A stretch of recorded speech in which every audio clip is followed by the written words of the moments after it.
only got... Oh, fuck, I don't need to charge my phone. Well, I did do videos today as well, so that's not surprising. Watching a fair bit of YouTube today.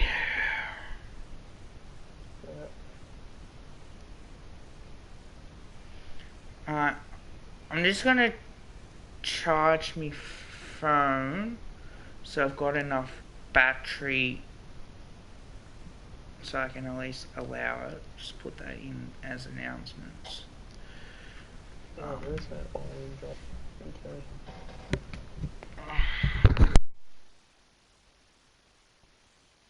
Okay, yes, it's just that idle. Super Molly.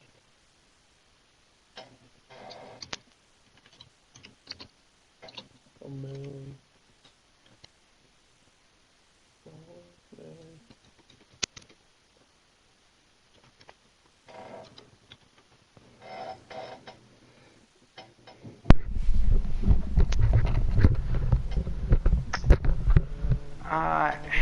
Let's jump straight into it.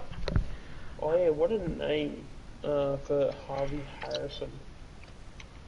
Oh, mate. Just by the name alone, like, that's a name and a half, that one.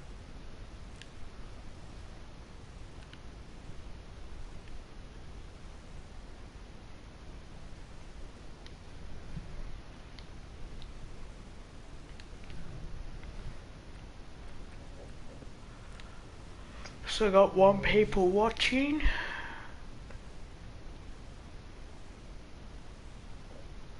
So do you think Chug keeps his 34 then? Oh, you hope so.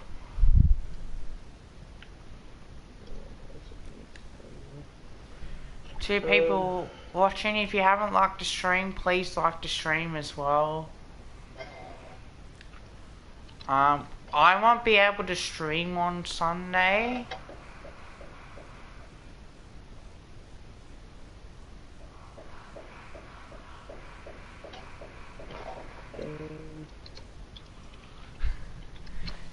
G'day guys, how are you, mate?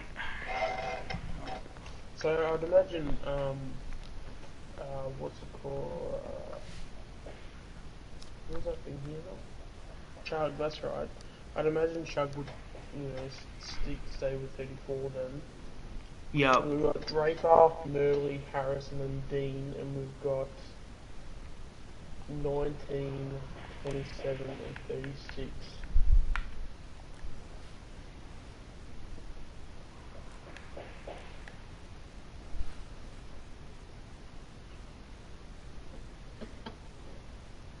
Do you think Draper would get 36? Potentially.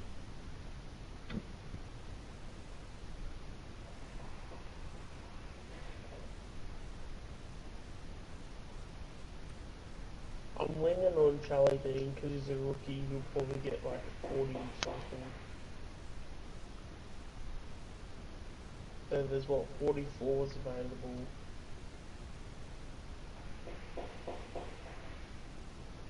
Hey Short Sports, hey TJ and Graz. Yeah, hi TJ, hi Short Sports, how are you?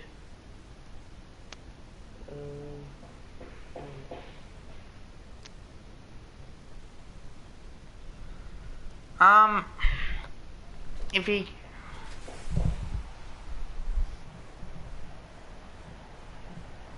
Hello and welcome. Thanks for joining us for fair enough. Do you watch YouTube on your Switch? Like the console? Oh, fucking. That's interesting. Nah, that's okay, Short Sports.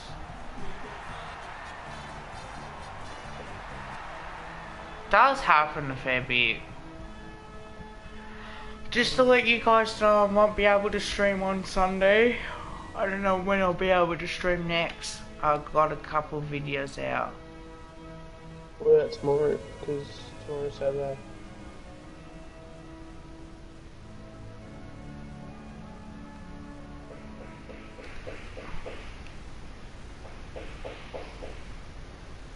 So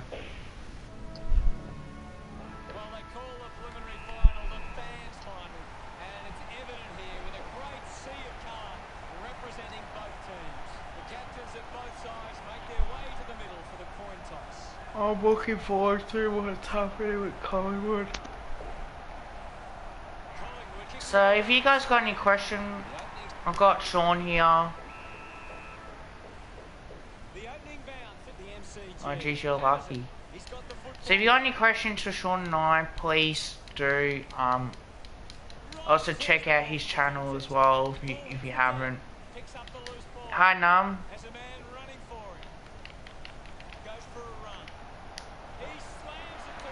And I'll miss that one.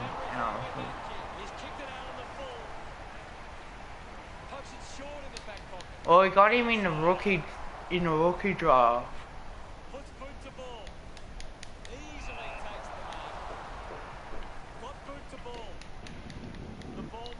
One in 1,000 chance, you reckon? I don't know if it's just luck, mate. I think people are starting to see our success.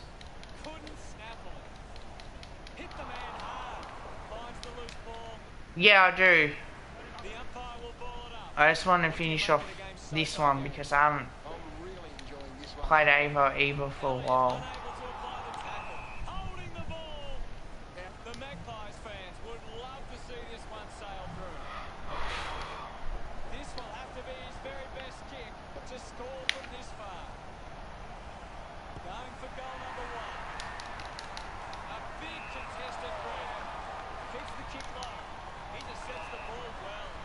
Ben Reid will mark.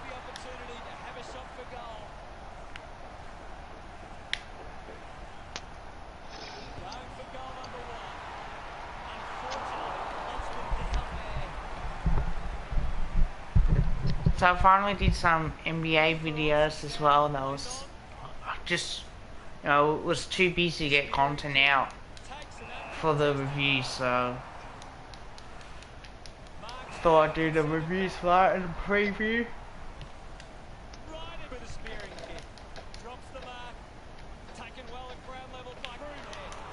That's all good. Oh, thanks, Short Sports. Looks to move it 5 foot, finds a bit of room to mow. Is in his possession, rushes with the kick, and chase after the loose ball. Yeah, I think we're going to be doing pretty good lately. 3 people in the chat. We're back in motion. Swanson, he gains possession. Yeah. Geez, we're getting a few South Australians in the draft.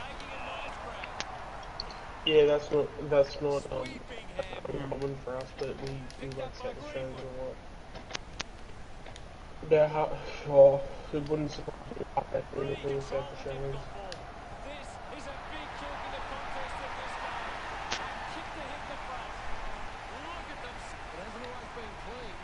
Yeah, potentially. Back in the middle as the Rucks go at it. Thumps it clear. He gets his hands on the footy. Lester uses the body well. Goes by foot. He wins the ball in the air. Winds up and goes long. He takes the mark. Yeah, well, I think Collingwood's it's going to be an interesting year for us, realistically. Yeah, I did watch a bit of it. I missed out on the fan camps. I reckon we're definitely making the finals next year. I think the depth that we have, and if we can keep it the way of the park, there's no reason why we're going to do it. Slams it on the boot. Great grab. 45 metres out. Yeah, I did miss some of the draft because I had basketball, so I couldn't. I had to play. Deciding where to go with the kick in. 4 people in the chat. Thank you, guys. Doing well to intercept that kick. 60 metres out. Now, The kick will be from a 45. has anyone seen my best 22? I know Num has. Has anyone else seen it?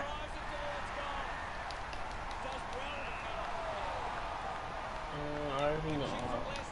But You got a sneak peek. What's that? You got a sneak Yeah, peek no, on I'm one. just getting attacked by cats right now, so... Okay, no. Wait, what's that? So in terms of the video I asked, haven't seen, but yeah, the actual... Seeing the list of it, I did see it, yeah, before we made the video. don't get Degari in the teams. We will be fine. I watch half the drives, but I have school, so we'll be fine without Degari. Look, I will do a video. Oh, Draper was actually the steal of the draft. I don't think anyone can convince me otherwise. Like, unless there's another person that dropped as far as what Draper did, and is probably going to be as good as what Draper will be. Oh, look, just for curiosity, I did speak about it. I do have, I would have Degari in a team. My problem, my issue is who would come out of that role. Like, that's gonna be the tough one. McRae. Yeah. Because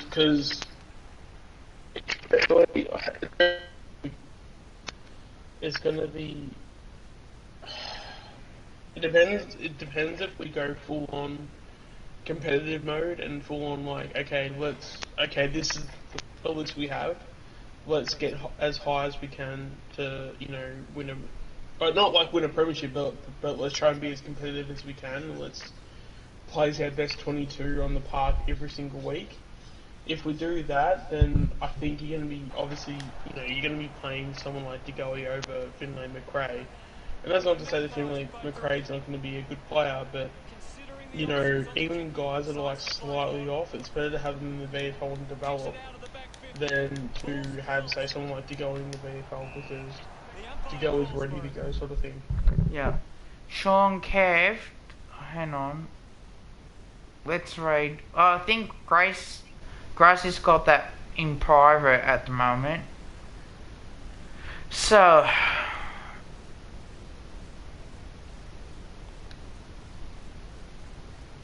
I can't see that comment.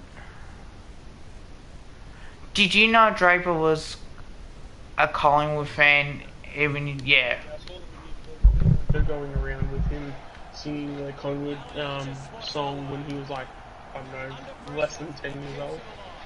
So I think he might have been like, I don't know, 6 maybe. So. Well, if you guys want to, but I think he stopped. He's got the stream private.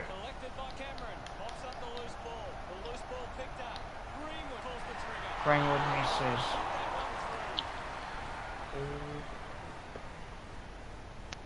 Just a few points the difference. Searching for a teammate. Plays onto himself. Chose to kick it.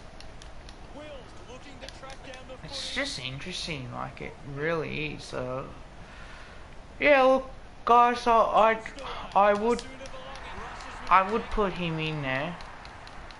Looks like the ball will be coming back.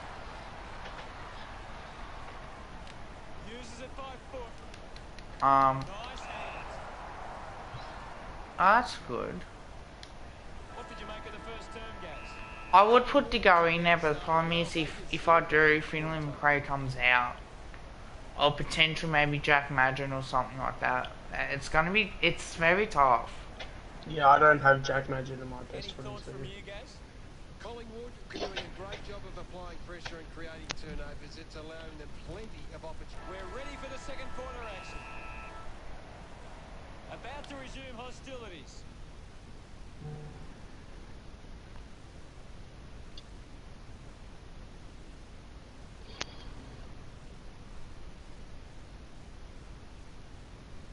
What? What do you guys put in chat?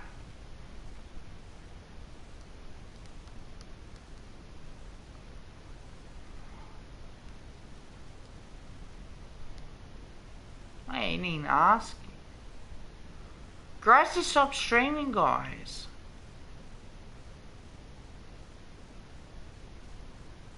Mm.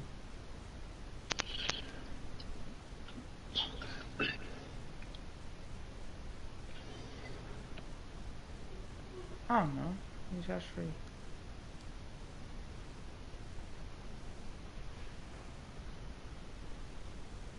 So would you think, so if Jack Madgen's going to go down to 43, I guess there's 45 as well.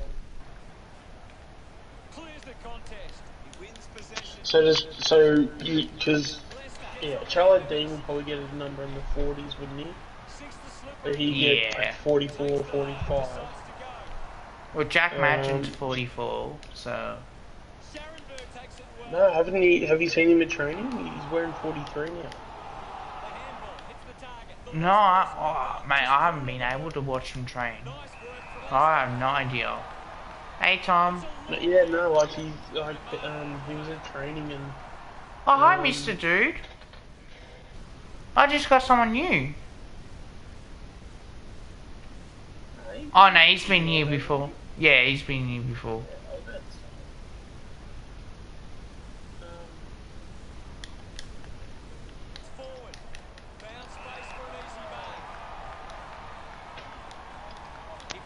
Yeah, it's all good, mate. I haven't streamed in a while. Yeah, he does. Yeah, that's interesting.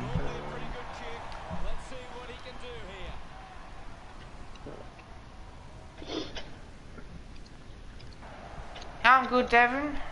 How are you, mate? Ooh, 5 people in the chat.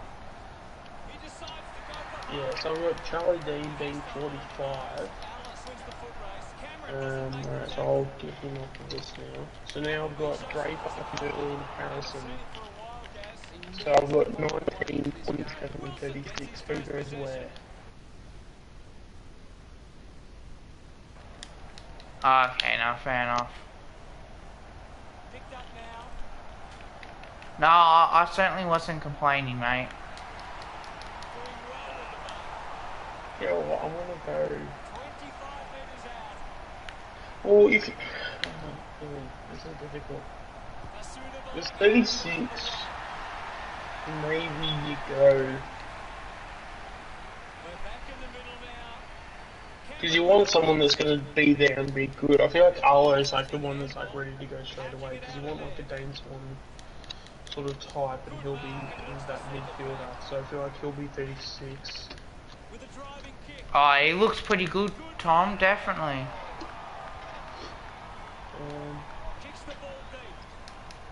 Tom, our midfield will look good, and that's even without the goalie. Like, that's how good our midfield is. But then 27 and 19 now to Cooper and Harvey.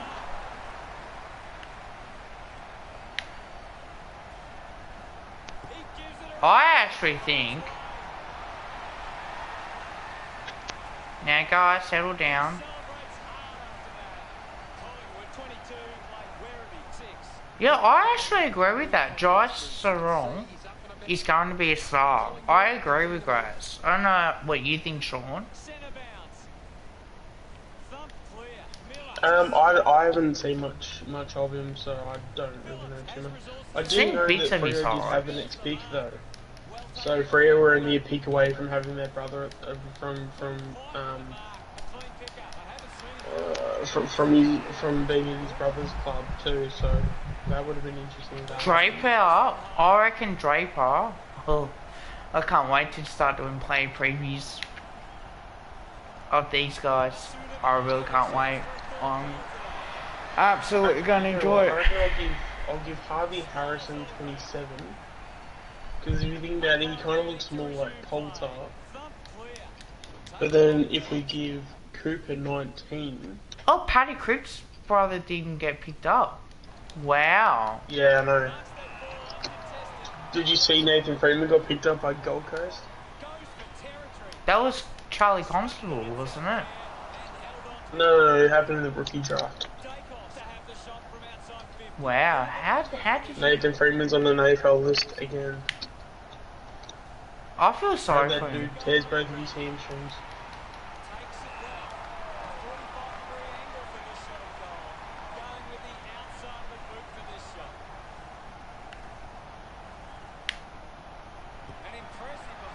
Yeah, but that's not his fault, no. He was injured. He would have been a star Who's for this? us. Nathan Freeman. No. Have you heard some of the things that? Have you heard some of the rumors? No. Let's just. He's an asshole. Well, let's just put it that way.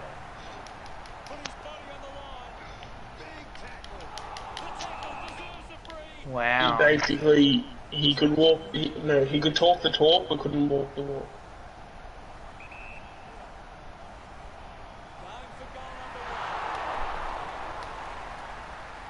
Oh, am I out? Yeah, you're slightly breaking up a little, but I can still hear you. Oh, looks like Freeman's taking their mindset. Decides to kick. Scoops up the ball. Just releases the ball. Receives the handball and takes off. I will do. He dodged Collingwood without playing the game, yeah. Can you tell us Oh, he dobbed Collingwood without playing the game. Yeah, I know. Yeah. All right, I'm back. Alright, cool. I tapped out. Yeah. Basically, long story short, he could talk the talk, but couldn't walk the walk. ball off hands? I don't know Didn't he if you heard me play? before. Didn't he play a pre-season game against Geelong before he got injured? Getting pushed out of the way was Reed. Yeah, but he got injured, but then also I'm trying to remember what the rumors were. Well, let's just say some of his injuries were injuries, but then there were. Plenty of confidence. 50 metres. It wasn't always his injuries to why he wasn't always playing too. I'll put it that way. I And have then no when- idea. And then, Sure. and then basically, when it came to him returning the favour because we had put so much time into him, he basically like Works it from the back half. he basically just badmouthed us to everybody. Couldn't keep the ball in play. Fuck So that me. dude can go fuck himself. Thrown in now. Punches it clear. Wilson But I'm telling you now, like he's basically blacklisted from Collingwood at this point. That's how much Collingwood don't like him. Lynch decides to play on. Werribee trailing by 26. Jeez, imagine if we did that to DeGoey. Or DeGoey did that for us. Let's analyse the stats. Well, the thing is that with like Freeman, he did a lot of things where Thanks. We're halfway he through the basically game. did what DeGoey did, but just on a whole other level, and just wasn't honest, wasn't truthful, and it came out that some of the things he was actually doing were pretty bad. See, my question is, why don't we suspend players? Why don't we punish players like that? Because that was in the age of Maguire. As long as everything's all rosy and shit, you know, we didn't care. And then once, like, this is why I hated Eddie as president, because He got away with most of the you shit. know, Let's like, be the honest. boat doesn't rock till people fall out. If that makes any sense. Got our So major if sponsor. nobody for- fall out, well, the boat didn't rock. And then once some people falling out of the boat, they go, yeah, okay, maybe there's a little bit of a rock in the boat. It's like, really? Like, Out of congestion. The mark has been taken. Nah. Decides to play on. Gets into it. Tell you what, guys, I will call out any player, whether it's our team or another player's team. I'll be calling for the same thing.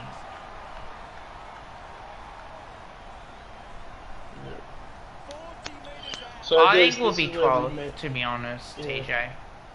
Yeah, so I think this is where we need to put it to the chat. Where does everybody think? So after the trade period's done, the drafting is done, pretty much everything is done now. Like there's going to be no more changes to this team. till Hi, the Dragon season Frank starts. 108.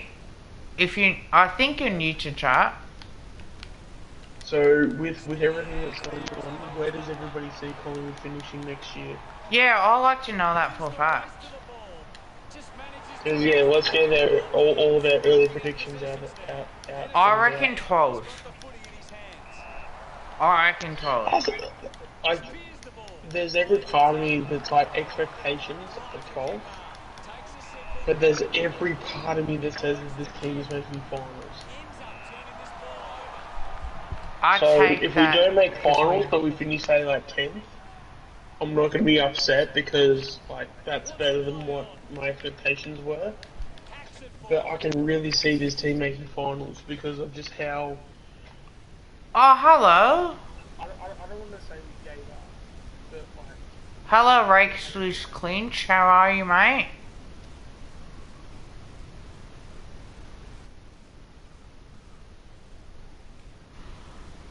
If you haven't checked out Ultimate Greatness channel, please do. I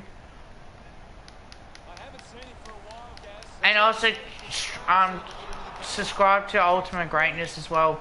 Muchly appreciate it too. Alice takes the pressure of the goal kick upon himself. Yeah, I know I'm on 166. Or did I get both of them? What's going on?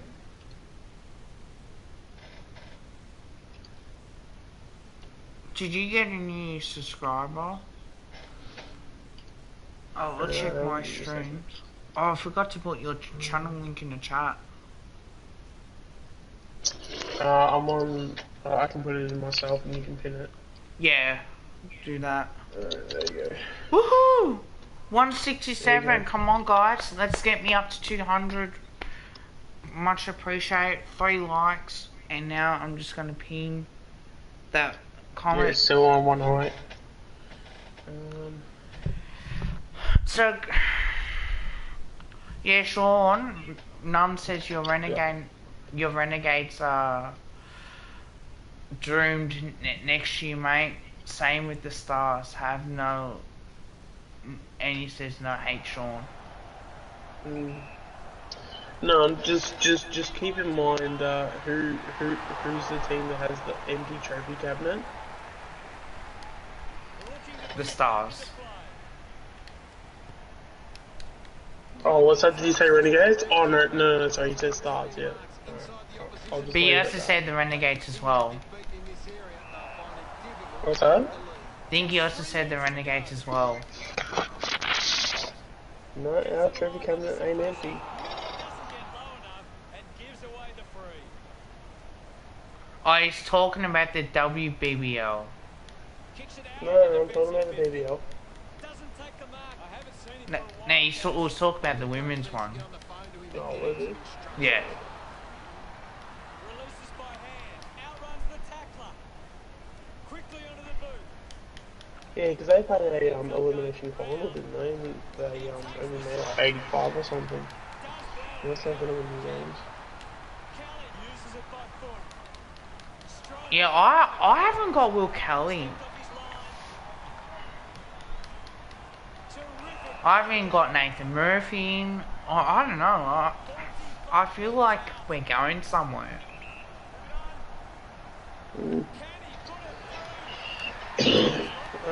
Oh, mate, like, I'm sure we've spoken about it so much at this point.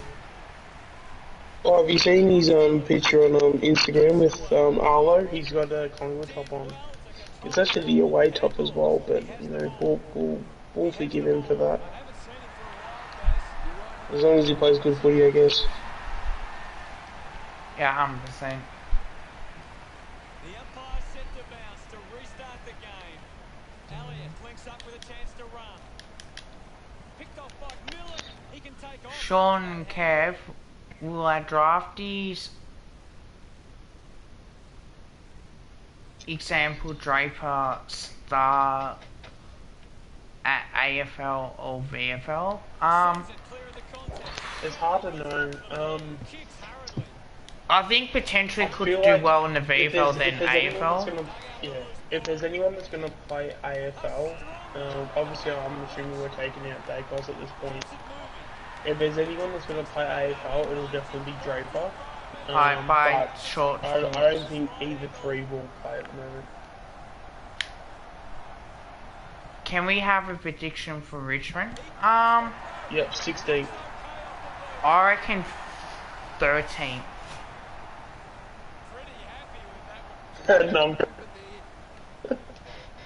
Mind you, my 16th prediction, that was just me trolling. About to resume play. Clears the contest. Um, The tackle. Miller looking a bit sluggish out there. no, I can see Richmond making finals. Because, I don't. Kelly missed an opportunity to yeah, I mean, they're kind of around that mark, though. Like, they're Get in that bracket stuff. from, like, what, 6 to about 12? Mate, I think Richmond will be 13. Here we go, he took me a stuff. No, so when it comes to Richmond, they're in that bracket between, yeah, 6 to about 12, 14. So they're kind of in and around that mark, and they're trying to get those last 42 final spots. So it really is going to come down to, you know, how bad is their season going to be from an injury point of view. How are their kids going to go? There's a whole lot of variables, because you've had guys like Basher Cooley, and who was the other defender that retired too? Asprey, was it? Yeah, Dusty won't be the same after his kidney injury. Yeah, it wouldn't surprise me. Yeah, they'll be going for a final I spot don't know. the majority of the year.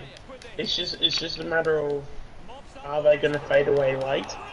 Because I feel like if they fade away late, then that could be the difference between them making finals or not. The reason why I have him 13th, if I were to be brutally honest, I think it's time to rebuild. That's just They that's kind of what I have think. though, because they kind of have though, because they had, I know they had like, what, peak 28, 29 and 30, and then I think they also had, what, 2 first rounders or something?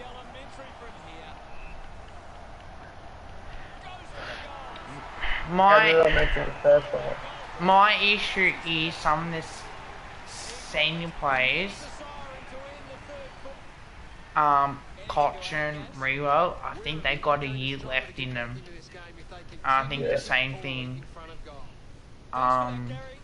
with Edwards. I just think once they get older, the back line looks young, in my opinion. Their forward line, they've lost a bit of depth in that forward line. So if they lose Rewell early on, or they need another ruck forward, I personally can't see them doing well. I think the game plan under Hardwick, they might have to adapt to it a little bit. I think, you know, let's be honest, like when you're up there for so long, eventually it does hit hard, and you see it in Brisbane, you see it in Hawthorn, Geelong, that you can see it because they only made prelim finals. They haven't really performed at a peak level. That you see them like they're good home and away side, but they're not good in finals. So maybe like because they go for the I would rather have Hobbs and Gibson. So I don't know why. Fair enough, TJ. Like I just think now, like with Richmond, like are we going to see the best? Same as West Coast. West Coast won 1 flag out of in 2018, and with their dominance that they've had, and yet they haven't performed well consistently enough home and away to get themselves up for for finals. And you tend to question, oh shit, did we do a good job, or what has happened? I think with the game, like the game plan as well, West Coast are playing too slow, and it's just sort of thinking, well, okay, well, how are we going to change that? With Richmond, they're playing a lot faster. I think teams have worked them out a little bit, so they're going to have to try and find ways to get past that, but I don't know if they can or not. That's the issue that I have with the Tigers. And the only reason why I see us going a little bit higher is because there's a lot more upside to us with a new coach, fresh game plan. and I reckon that's what we needed. And I think with Hardwick, like eventually Hardwick's gonna go. They can create from there. Richmond's gonna make the tough call on them. Takes possession. Everyone sees Richmond as a game plan. Sees the handball. You know, it's taken teams more than 12 months as well. That one will He's absolutely loving it. Why not? Yeah. really they get a Richmond's best player for me gotta be Rewalt. kick the last three. They're looking more dangerous inside 50 now. G'day, Shannon. Alright, cool, TJ. In control. They're Hey, you're back as well. Are we saying their best player is in like favorite player, or like, you know, Broomhead there to mop up. who's like, if you had to pick one player for Richmond, who would you pick? With the ball. Is it that type, or He heads for home. He says Richmond's best player has got to be Rewalt for this season. Collingwood with the assist. Players move as they look to provide an option. He But gives chase. again, like it is interesting. It is really interesting. Clears the congestion. So my first thought was Lynch, but then if you don't have a decent midfield, Lynch is worthless. Works it across the ground. Simply outplayed his opponent. I don't know. I kind of like Shy Bolton. I feel like he's What a tackle. maybe I don't- someone in the back line. Maybe. I'll say this. I don't hate Richmond. I'm actually glad that they've got success. Right? I want the same thing for Carlton, Collingwood, you name it, yeah? In his possession. Gold Coast Suns when they eventually get there. I want to see them win a premiership because it'll be good. The ball is coming back. I think, unfortunately, when you're up there for so long, it's harder to maintain it. The Sydney Swans had to go through a rebuild. The same thing happened with what's his name? St Kilda. They had to rebuild. The Bulldogs had to rebuild. They were at a younger team. Bulldogs won the premiership in what, 2016, He spears and they takes the mark. missed out on finals 2017, 2018. They played in 2 elimination finals as well, with 3 because they've been up there now for 19, 20, 21. And it's 50. Too close to the So when you guys get success, not you No, guys, but but I TJ, like your friends. that's a part of the process of it all, though.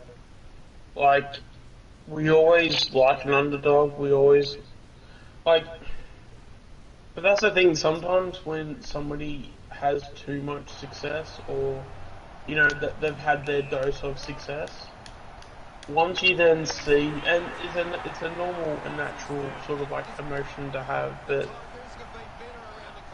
you just see that they've won what 3 finals, like 3 grand finals over 4 years, and for that, nothing can be taken away from that, and they were a fantastic team in that time period.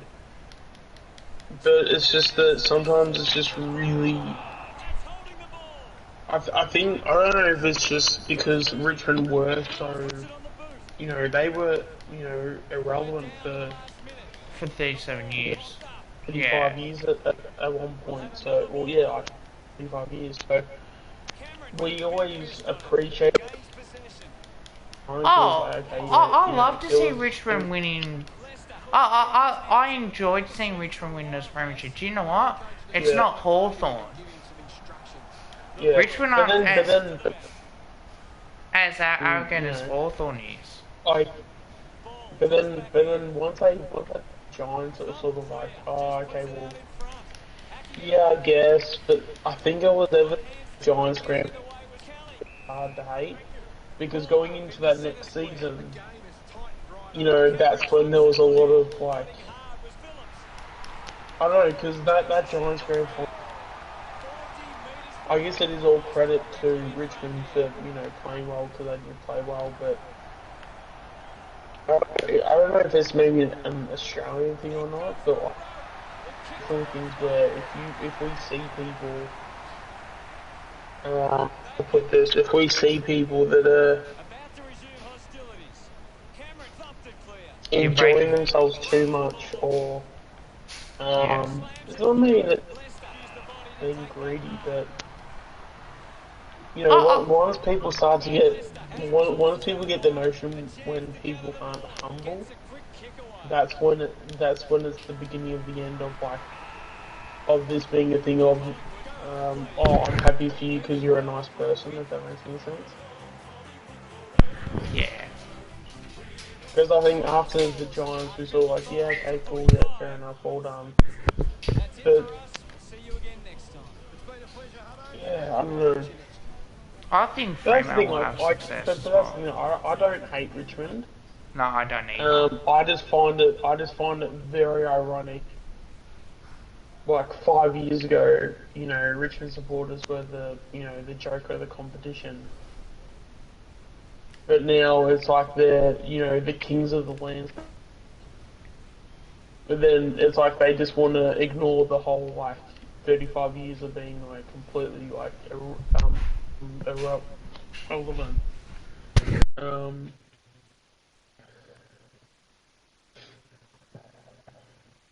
Yeah, I think... Actually, you know what, guys? I reckon you guys did really well in your draft.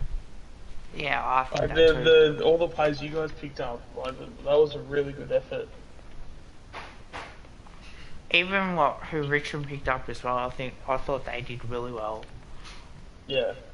But the thing is that you can draft all the kids you want and stuff, but at the end of the day, you are drafting kids. Yeah. So, you can have these kids in as an depends on like, are these kids going to be playing every game? Maybe not because they're kids.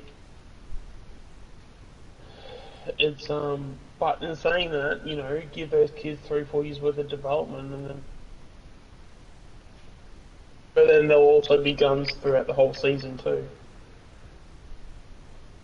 Because sometimes that's the issue. It's not necessarily the fact that they just can't continually have a good game because they need consistency because they're only young.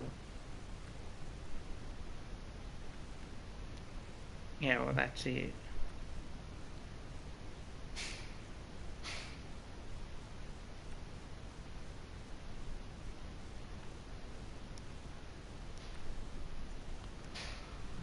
So, yeah, like, I'm not jealous of Richmond's success at all. I think it's good to see them have success. I thought it was good that Melbourne won as well. Yes, TJ. See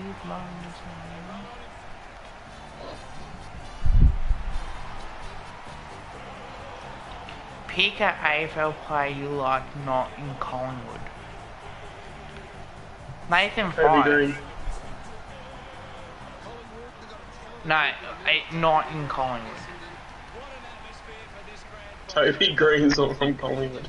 Yeah, I say Toby Green or Nathan Fyfe. So that's who I like.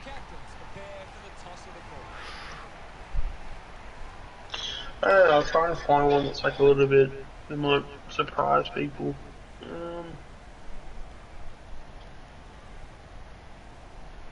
Collingwood wins the toss.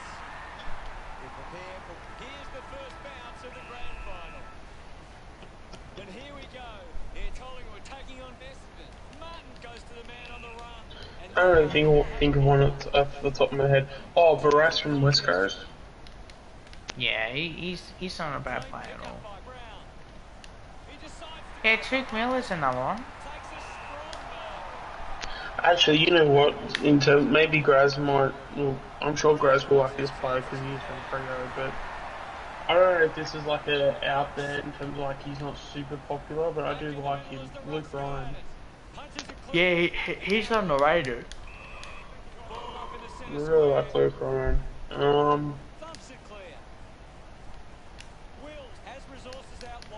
I mean, I'd look for a good player at Carlton, but it's not very many to choose from. So we'll move on to. Nah, because they're a bunch of flogs.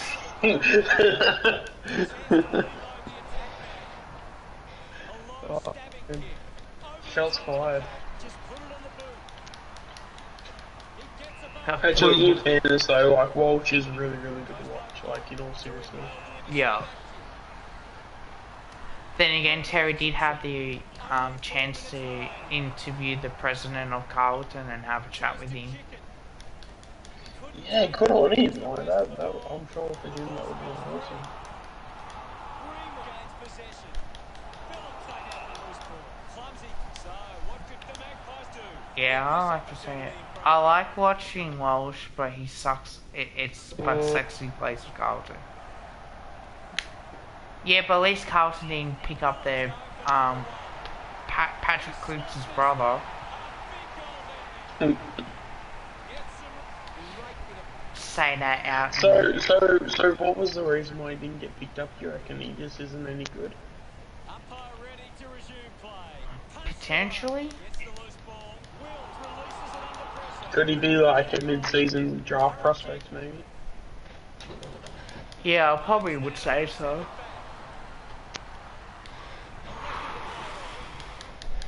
Doesn't hold on to the mark. Picking it up. That's what happens when you haven't streamed in a while. Scharenberg leaps over the top. Moves it 5 foot. Much hangs on to that one. Hey, Mr. Dude. Retain possession of the footy, getting outmarked all over the ground, and as a I'm doing pretty good. in this contest. Doing pretty good. That actually would be an interesting sort of like concept, whether if that were to happen. Gets a touch to the ball. Oh, that they would have. Apparently, he knew for months, Jason Horn-Francis, Gets it out of congestion. and he knew Yeah. Couldn't complete the like a month before the draft. loose ball. Ruffett will be the recipient of the free. He drives it. No, like, because you wouldn't be like, even if they did, you wouldn't be looking at it and going, oh, that's definitely the wrong call. But I don't think with either of them, you know, not either of them are the wrong call. How old am I? You're 9. I'm 30. Clear of the contest. Intercepts the ball well. Elliott a long way out. Oh, for sure. Goes for the goal. North would hope he doesn't get homesick. Yeah, that's. Moved on by Ta- ends up marking uncontested. I hope he doesn't. That's the thing though, what if he actually does do that? But then people would like, you know, be jumping down their throats and like, oh, you could have taken, well, was it Adelaide that gave him the really good draft, or the really good trade or something, where it was like, Yeah, they should no, probably let me accept give them, Adelaide like, still. 3 first rounders or something. I don't. You know what? If guys are going to get homesick after a couple of years, I think that's pretty poor form. I really do. Because that's any excuses now these days. Thomas goes for home. It can be. The drop punt goes straight between the big sticks. How is that fair though? Like, Huh? how is that fair? Oh, 2 years. Oh, I can leave. It's all good. Clears the contest. Stewart just Like, Maybe that's why Fremantle win all Western Australian players. can't separate these two teams now. If he kicks this one. Because they're actually known for picking talent outside of Western Australia for their talent. I love your But then name, this Kev. year, I think at least their first 3 picks they were all from Western Australia. I love your name, Kev, but is your real name Kevin? Yes, it is. Tom Boyd left GWS after 2 years as well. Was it 2 years? Really? Oh, after 2 years. So your YouTube name? Well, my YouTube name is Kev's Magpies. That's my channel. Back in motion.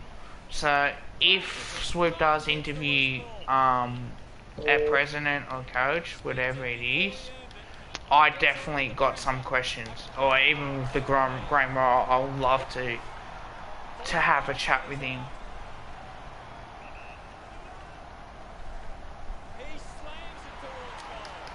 It was all And you know what? My questions will be about what's with the whole John DeGoey's situation.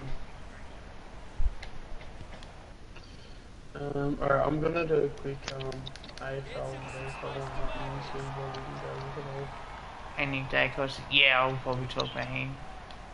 Are we doing any career mode after? Maybe, not too sure. Swoopleak said he wants to get Craig McRae on the stream.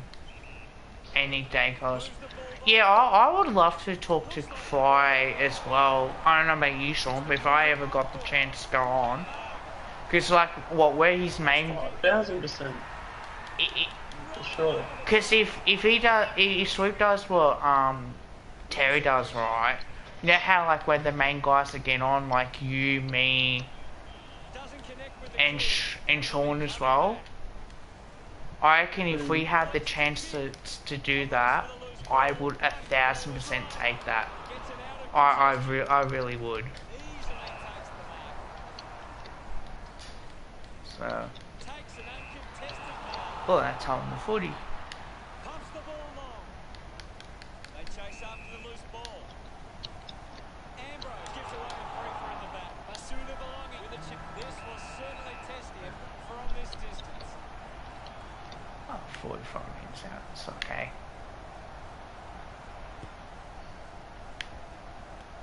Plenty to analyse from that first quarter, Gaz. This is shaping up to be a memorable grand final.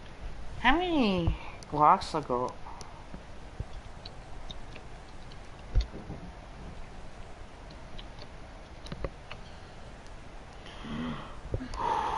Check that out.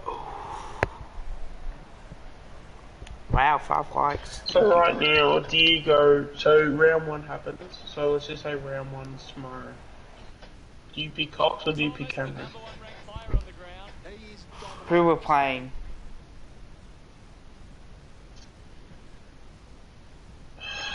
Who we predicted, is it Hawthorn we're predicting to play round 1? If we're playing Yeah, let's go Hawthorn, I Hawthorn. think Cameron.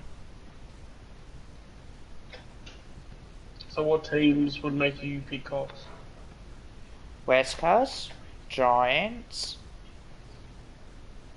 Richmond potentially, maybe Carlton, Second quarter, here we go. Essendon if they got a taller defence.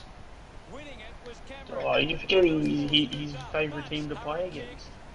I mentioned West Coast. Appleby No, gets the ball out of heavy there's traffic. another one. A chance to reload the attack. What? Geelong. Oh, Geelong, yeah, that's right. He always plays well against Geelong. It's Geelong and West Coast are the main ones. He gets his hands on the footy. I think anyway. It was. Finds a bit of room to mark. And then, oh, what's your thoughts on Kruger? How he's like training the house down and shit now? But if he's training the house down, I want to see him in practice matches or pre-season game. I want to have a look at him. Oh yeah, he's definitely playing pre-season, that's for sure. Yeah, they definitely need to know if he's AFL or VFL. The ball goes over the line. Personally, I've got him in It's a really AFL, but entertaining that's game just of football. Hits the target And you know what? That could change wants to take them on. when I do it every couple weeks, Takes a nice spell. potentially. Channels a long kick.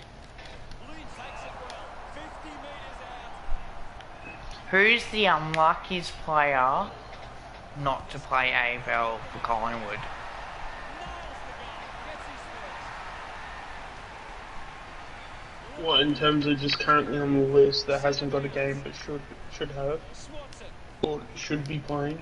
That, or if you want to extend it from like all the years. Gets some distance Yeah. on the kick. Gleeson got under I already got one for this year. Because if it wasn't for injuries, I know for a fact he would have played. it. Chance to gather That's the Reef. ball.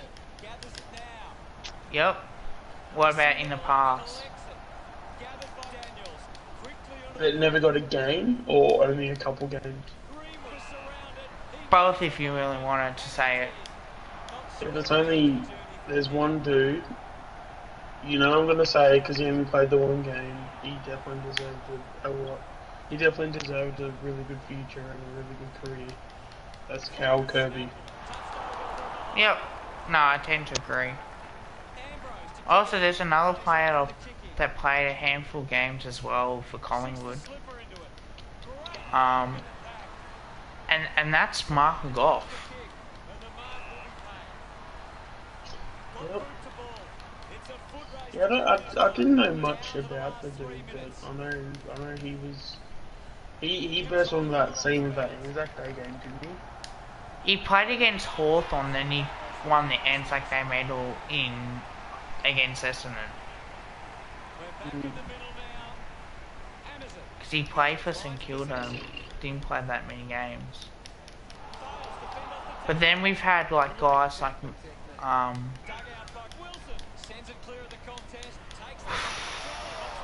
just trying to figure out his name. Shane Watson was another one. Steve Patterson. The one for me currently, I love to see is AJ. I love to see AJ play. And Max Lynch. You wanna know why I say Max Lynch? Yeah. Because that game against Adelaide and Melbourne, he showed something. And we just weren't Yeah, giving. but it was too little.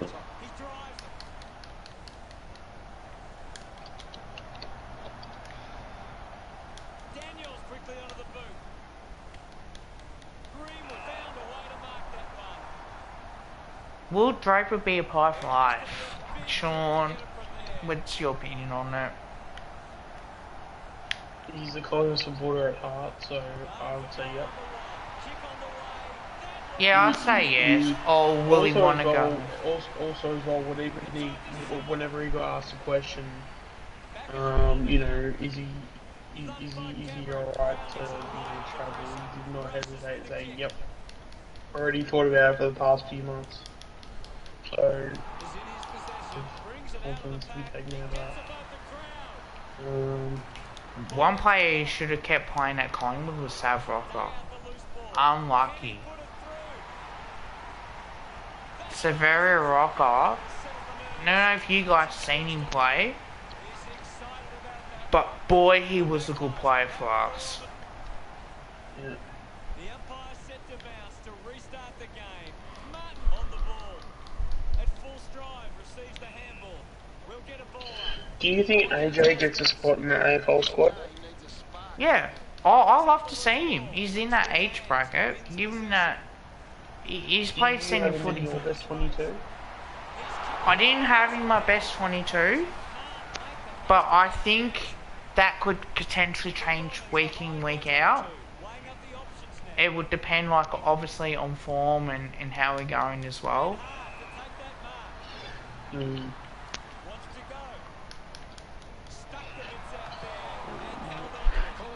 know, one thing I have noticed when I did the best 22, What's that?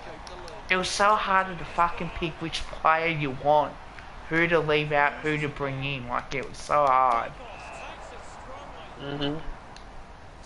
But that's why we do it, yeah. It's so we know on who we should bring in, and I should do more of this. I reckon if I do it before pre-season, after pre-season, before round 1 potentially. I don't know if I'll do it week in, week out, like every round. Potentially the whole team lineups will get mentioned, I would say, and that way I can see how we're going to go. Oh, so we got a shot here, I suppose.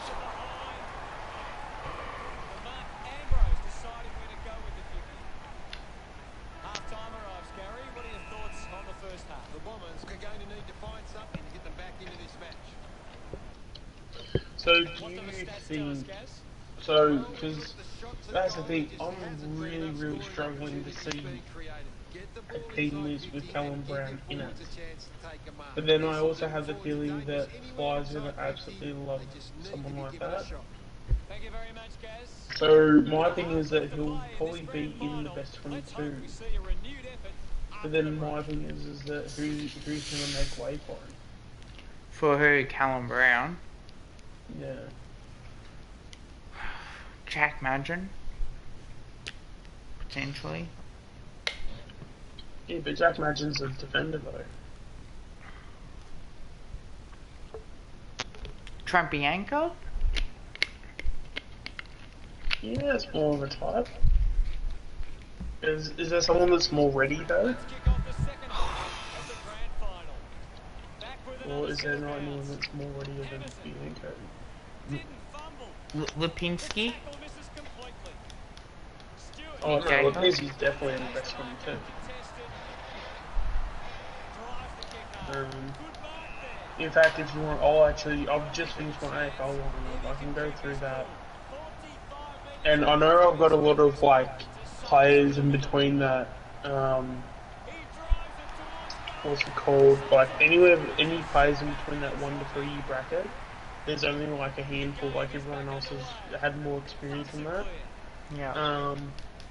But I can go through my list now if you guys want to have a look at it. slams it onto the boot. And do a video of it too. Yeah, I'm gonna try to. I do have a question for you, man. And you too, chat, Yeah. as well, while you're doing that. Would you have John Noble in your best No. 22? No. No. Okay. What about... And I'll tell you why too, because you've already got guys like.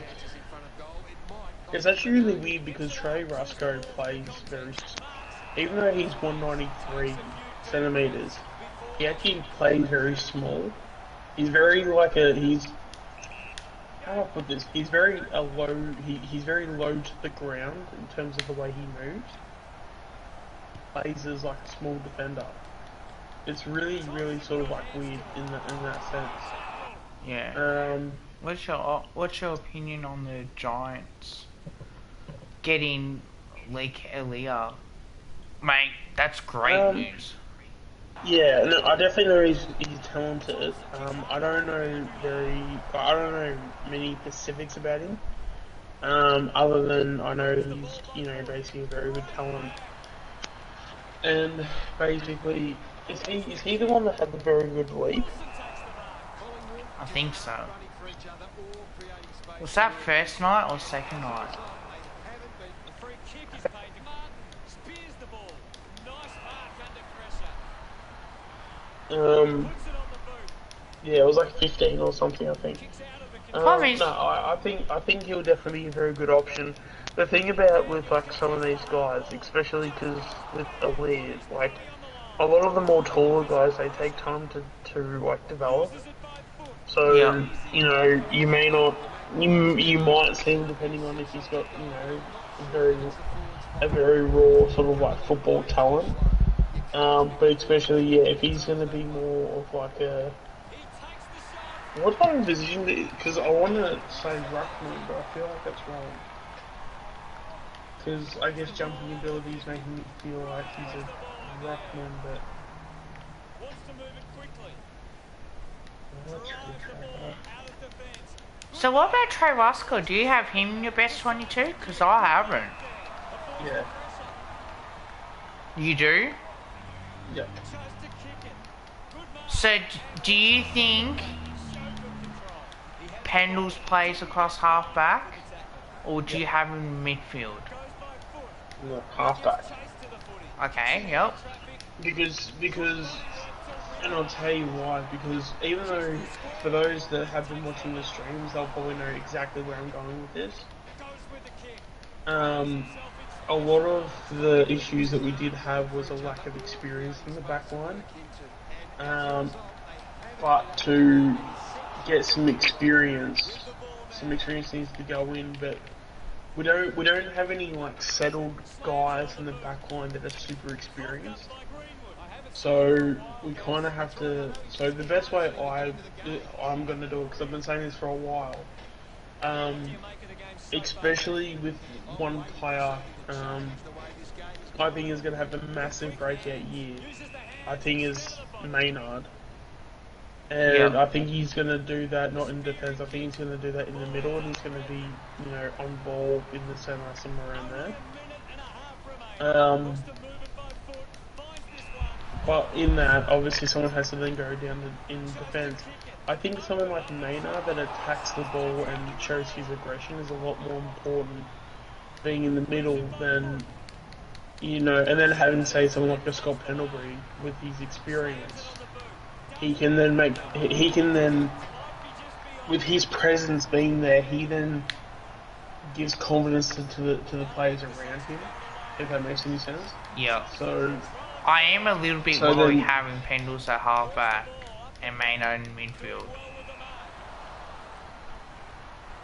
well, that's the thing. That's what a preseason is for, and you know, he'll obviously get confident and he'll develop that skill. But I think it can work, and I think it will work. And I'll tell you why. Toby Green. Yep, go. When we play against the Giants, I didn't like Craner on Toby Green. I prefer Maynard on him. Yeah, but you can have Trey on him. So can Trey stop Yep. Toby Green? And Yep. if he has, say for example, if Green does get away with it, would you make the move and put Maynard on him or not? Yeah, so like the fact that Maynard's on the ground, he's not. There are chances where he's not going to be in the midfield 100% of the time. So you could potentially have him in the midfield. I'd sign him in the midfield, but then hey, if Toby Green's kicked 3 goals at half time, like alright, time to put Maynard on him. And someone like Fly would actually do that because Fly is, you know, Fly He's is better what than more Buckley of a when it comes to tactician that. than what Buckley would be. Yeah. No. And like he'll actually look at people and go, oh shit, it's half time. This dude has 25 disposals. Oh, here's a good idea. Maybe I might just stop him. Yeah. Like yeah, like no shit. Like That's what that was a frustration thing. Was that we didn't have a man. tag on. Like, Buckley the was- amount of people that had 25 touches at half time, and then they try to have the excuse of, oh, but we had someone on him. It's like you had a sideboard him that like wasn't even within 2 meters of the guy. Like, get out of here with that crap. Like how you made an effort. No, you're just trying to damage control something that you should have that you should have put more effort into. And if he and then if he's still having that same output, then obviously Cyberum's not the person to do that job. Get someone else on that person. Yeah. Like it's not that fucking hard. Yeah. That was my only concern. I do like it, don't get me wrong, but that was my only concern because we all know how well Maynard loves playing on Toby Green, and that's always a good matchup for us to watch as Pies fans as well. And I didn't like Craner on Toby Green because I was thinking the same thing, like, where the fuck is Braden Maynard? Why wasn't he on Toby Green? And I was looking at, come on Bucks, fucking do something. Yep. You know what I mean? Like that's Yeah. what pisses me off with Bucks. We never had a tag except for Greenwood. The last time, even after that, was McCaffrey. Yeah. Oh, it's okay. Tom Mitchell can have 40 disposals a game and 50 disposals a game. Well, he's not as damaging. We don't have to worry about that shit. It's like, kiss my ass. You gotta worry about it. Like, how dare you say that, Bucks? Come on, mate. You're the fucking coach of the football club, and you don't make a move? The only good thing that he did was he developed Rental into a tagger. And he did a good Wasn't job that on him. Harvey's job? Didn't Harvey- Harvey do that? Yeah. Yeah, so you can't even give Bucks credit for that. No, I think with Harvey, that was pretty decent. I did like the game plan where he did go out all out attack. I think that had to be a balance a little bit, and I think we're struggling with that balance. But come on, like Bucks should be tagging. Mm. The Magpies, Kevin Minogue set up in his 6 shots at goal, but I'm not sure that it's the forward's fault. The ball's been coming in way too slow. You can't expect your forward to kick a winning total that way. Tom Phillips right for kicks the winner. So yeah, it should be interesting, I think. Back in the middle to resume play now. Punched away. Ball locked up. Martin picks it up. A lot of possessions for him. Gleason marks a bit of space. And now 11 minutes into the stream, which is pretty impressive, guys. I haven't streamed since for a few days, so yeah, it's just interesting time realistically. Look, Kelly, we'll just get that kick up to Phillips. That's great hard running. I've got to play on. Josh So when you see Thomas, Tom Wilson playing in his hood, VFL, potential chance for in AFL. terms of like position, because he can probably he can play defense or in the midfield. Hello, Tony. Defense. Because yeah, whenever I saw him in the VFL, he was always like one of the last people you had to like go past. Well, absolutely. If you haven't checked out my best 22 for Collingwood, check that out. If you haven't subscribed to Ultimate Greatness, please do. 4 people in the chat. And if you haven't liked the stream, please like the stream. It does mean the world to me. Now I've got to help out. A YouTuber gets his main account terminated. And that'll be great, since his second channel got terminated. Gets a quick kick away. But Yeah, I'm just gonna wear that one. I'm just gonna let that one go to the keeper. yeah, so am I. Elects to kick. Begley looks to get under the football. But in all honesty, I will be doing more of the best 22s. Would you do it? Doing well was Ruffin.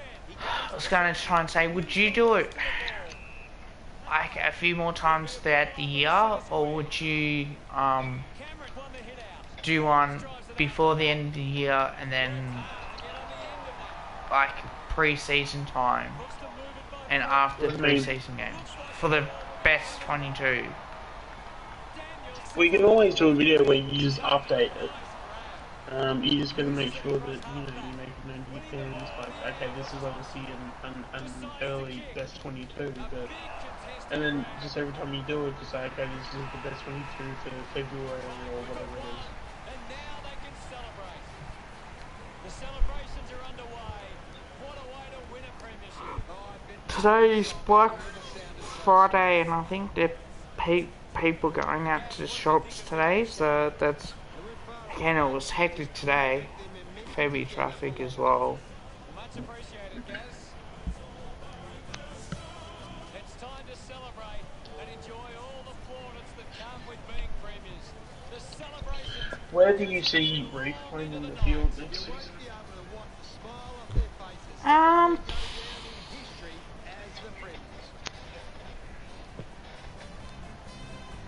I can see him playing AFL football, but depends. This is what footy is all about. Absolute ecstasy for the players. Well, that's all we have time for. Thanks for joining. Do you think so? With Harvey Harrison, who we just picked up, he's known for his quickness. Do you think you just put him on the wing for that? Oh, potentially. Oh, I got a trophy, local heroes. Kev, Lika Leah, or Mac Andrew? I like Mac Andrew, but I do like Lee Kalia. I'm going to say Mac Andrew because he's going to be a very good ruckman. I think give him time. He can certainly be one of the best players that you can potentially see.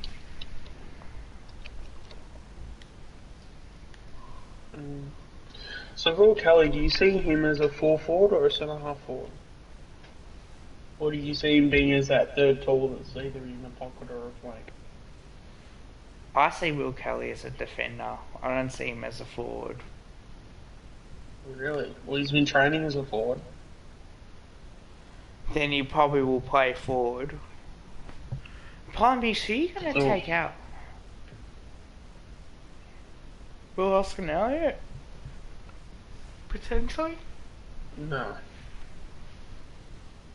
Kelly as a third defender, how replacement.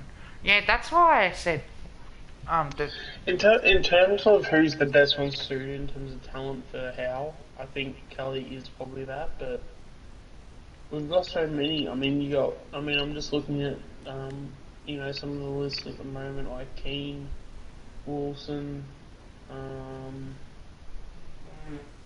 Murphy even. Potentially even like Poulter in a couple of years. Like, there's plenty of options for that Pacific type. 100%. Definitely. So with Bo, what do we do with him? Do we put him in the AFL and VFL, and then where do we play him? So I guess he's, a half forward type, is he?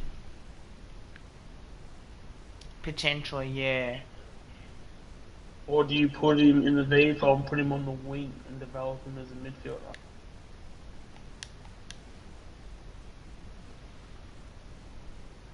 I think he's a forward. I think he's a small forward. But there's just that pace though. You could potentially chuck him in a midfielder and develop his game. Yeah.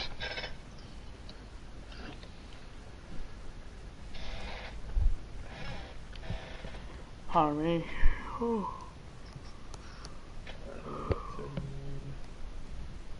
Jack him and get him in the pocket.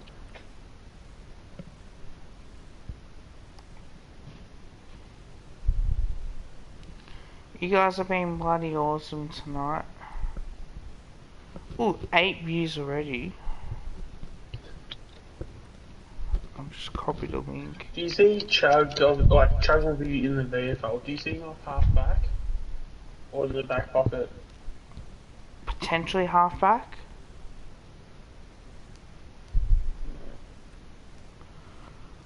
Now, I'll put that in the chat in case people have missed it.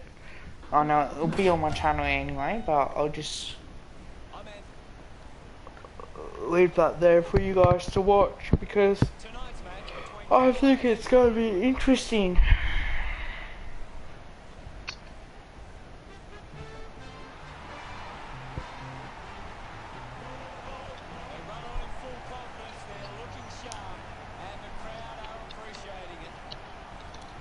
Please don't forget to share it with your mates as well and tell them to check out both of our channels. It's a big day for the Collingwood defenders. They can stop Adelaide from being dominant inside 50. They've got a big chance to win this.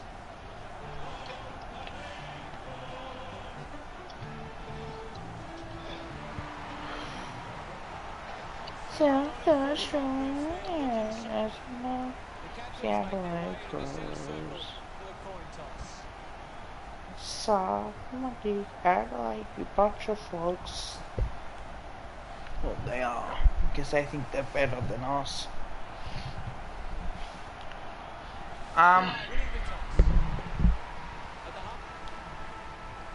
Should I go for You one know more? what? Even though the Cooper Murley who we just drafted, I've seen his highlights and I know he's a midfielder. But do you think we should just draft him as a forward? Like a for like someone that goes in the forward pocket. Yeah, don't see why we couldn't. Decides to keep it alive. Ball just took way too Because long. then, yeah, at least that pushes Ollie up the half forward, I guess. Goes by foot. Couldn't quite with the mark. Dishes it off. Linking by hand. The ball's not pushed. Likes his chances from here. Nurses that ball through the big sticks. No doubt about it. That would be. About to resume hostilities. Grundy won the tag. Gets the loose ball. Clears the congestion. Oh, Grundy kicking side 50. Goes with the kick. The mark has been So where does Arlo play his best footy, you reckon? kick around. Ends up marking Upton Mid forward, yeah. well to intercept that kick. That's what they say, but he plays forward, midfield, and even in the back line. To keep moving. He literally just plays everywhere. I leave him as a mid forward in case Geordie doesn't play and potentially can have that role. Yeah, you probably need to put him on the bench, because I mean, like, even if you start, it's not the worst thing in the world. How Mason Cox or Will Hoskinelli gets there in the nick of time and then kicking inside 50 is we're getting our chances at the moment. Running one check. He's injured, it's a rush behind.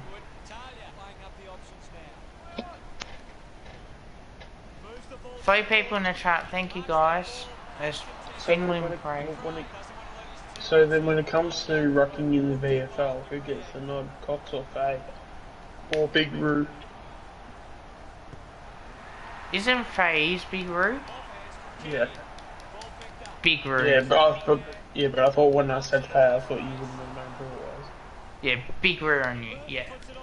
I think Big Roo might ruck and Cox as well. So I think Cox can develop that. Maybe Aiden Bay could rock. Aiden Begg. Yeah. Gets it out of congestion. Ends up turning this ball over. Oh, you think so, Tom? Stands tall and marks. No, we're talking about VFL, we're not talking about AFL. Yeah, that's what I was talking about, Tom. VFL, not AFL. I think he needs time to develop in the twos as well. O'Brien's looking to track down the footy. O'Brien just too high with the tackle. John de Goey, does he kick a torpedo? Really? Gets onto that torpedo. Like, it works really well for Mark Keane to mark. 35 metres out. 45 degree angle for this. Mark Keane takes the mark, the torpedo kick, and he's missed it, so stripped it across. 3 for a minor score. Collingwood haven't kicked the goal yet. Adelaide 1 straight 6. 4 people in the chat. Thank you guys. Means a lot. Now I did do the Gold Coast Suns Guernsey as well. Now I know they don't clash with Geelong, and I forgot to mention that as well. They will wear their home Guernseys, but Geelong will wear the white shorts or potentially blue shorts as well. So yeah, just thought I'd give that the clearance. Josh Dacos goes bang from 45, kicks Collingwood's first, and that's the type of goal we needed.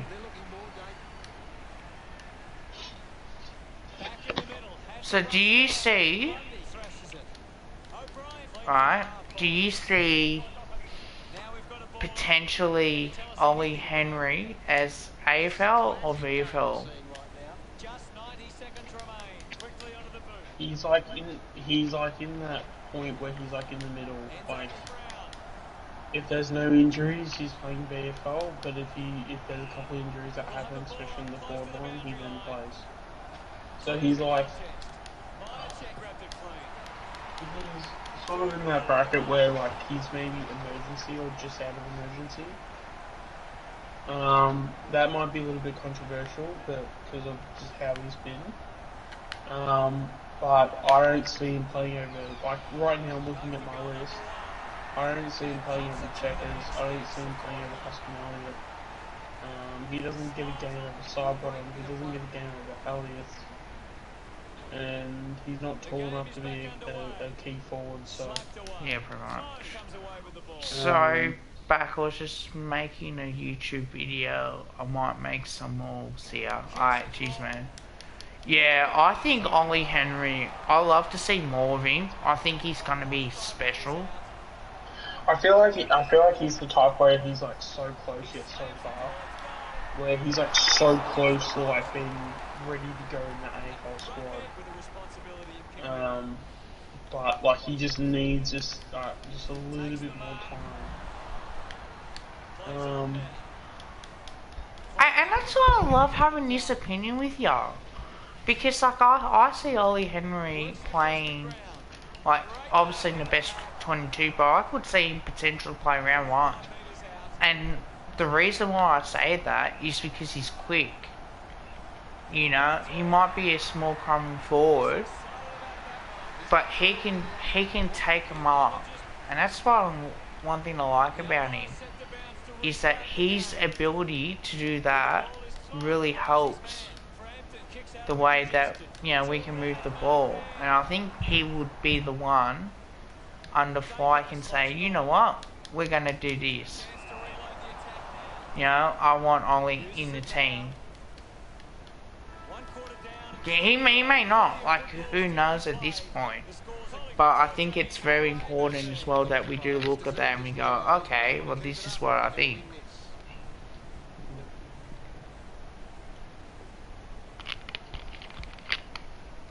Pommy, if you're in the chat, join in. Here's Gary to take a look at the key stats.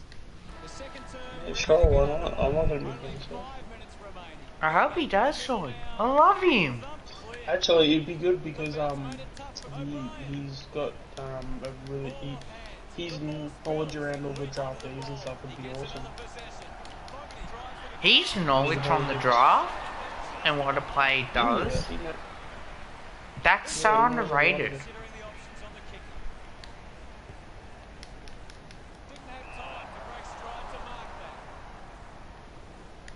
Maynard puts it on the boot.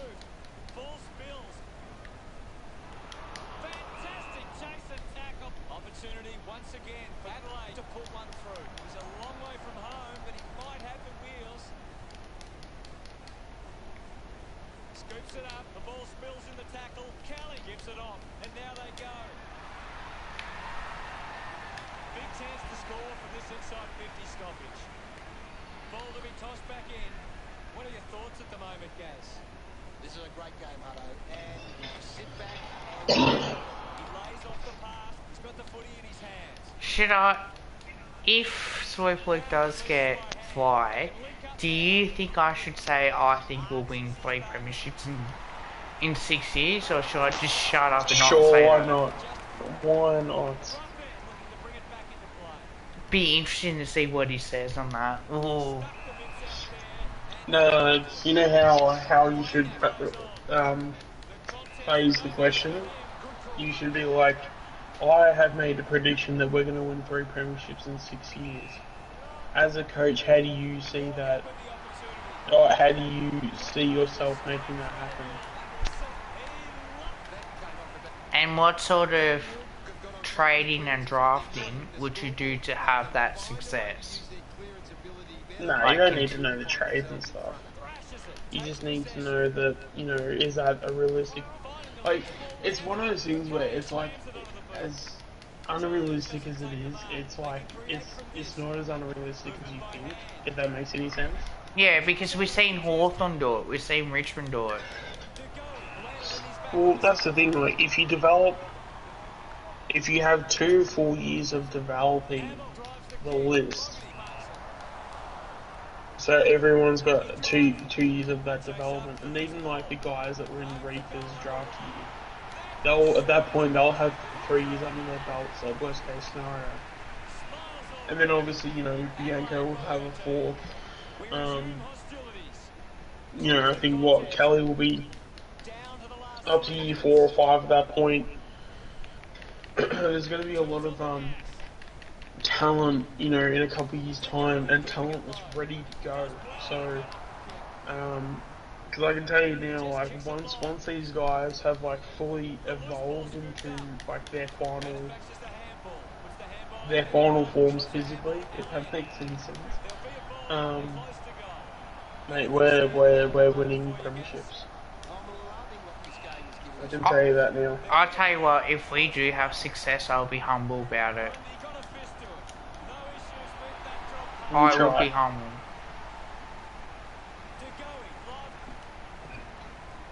My workmates, somewhat make an effort. my workmates, because I asked them a question, and I said, what happens if we win 3 premierships in 6 years? Would you actually say, oh, yeah, well done Kev, good prediction? They go, no. But yet they're willing to bag me if it doesn't happen. And it's like, come on mate, if you made that prediction, I would say, you know, good on ya.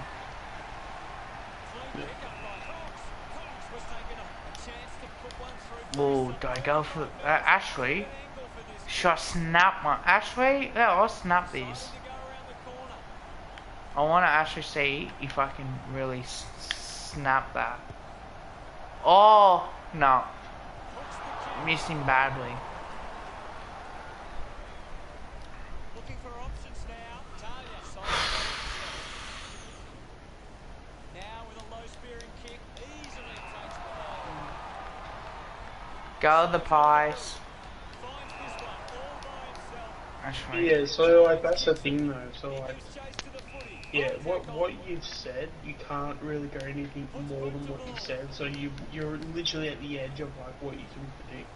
This could even Because if you said like, you know, 4 premierships, or if you said 3 or 5, plays on. like that's, yeah, it's just too much at that point. Like you're just on the edge of like Just 3 and 6. it's a foot race to get Like there's not a lot of room to move in that sort of time frame. But it's still, as long as you get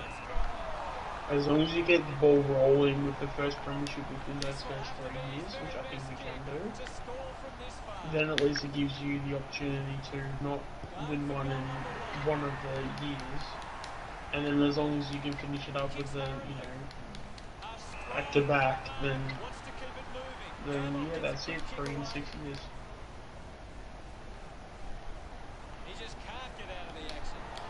because I think next year, I think it, you know, I'm not being biased at all on what I'm saying with this, but I do think it will take a while to get used to the game plan, obviously for Fly and When you even say a while, how long do you think it'll take? Plays on quickly. 3 a month, maybe.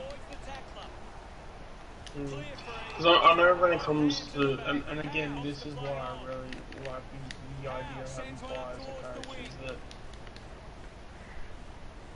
he just, like, it's just like, okay, what's going to put us in a successful position? Sinks the slipper into it. Okay, let's go do that.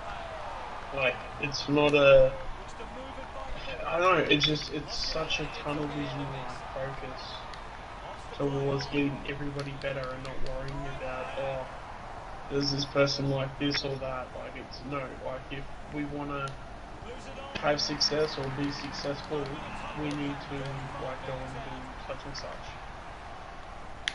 So, That's the sort of goal. yeah, like, there's you know, parts to it where, Celebrates with the fans. It's all level here. You've seen a half-hour where, game. you know, I think there'd be a lot of hiccups in other places, but I don't think we're gonna, like, and that's the thing, like, obviously we're gonna be very positive towards it all, but I really don't think we're gonna have, It's half-time. we're gonna fast track a lot of things, Quarter action is but coming. then fast track at a natural pace, if that makes any sense. Yep. Because of just how efficient we're gonna be doing things. And I'll be honest, I would not set that with Buckley as coach. I would not. I can guarantee it, I would not say that. If Buckley and fucking Eddie was still there, yeah, nah, forget it. We ain't going anywhere with those two. Grundy clumps Drops it forward. A great defensive effort. Scoops up the ball. Moves the ball along the wing. Kept alive under pressure. Just put his hands. Here's a chance for Cox. 45 metres out. Might run around and open up the angle. Nah, I'll kick a drop punt from here.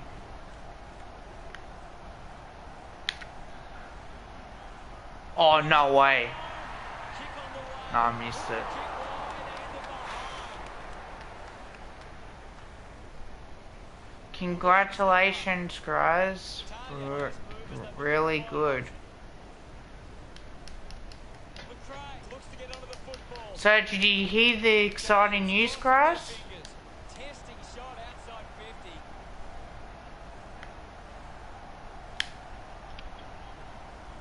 Going for goal number one. Dug out the loose ball. It's only a Yes, Nom. looking to bring it back into play. Talia plays on.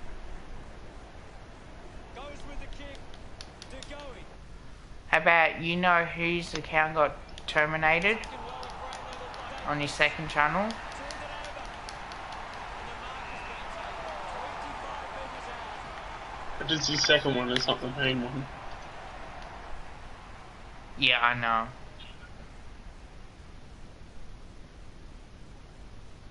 He goes for broke. Alright, They continue to miss this. no, if it was his main one, it would be better.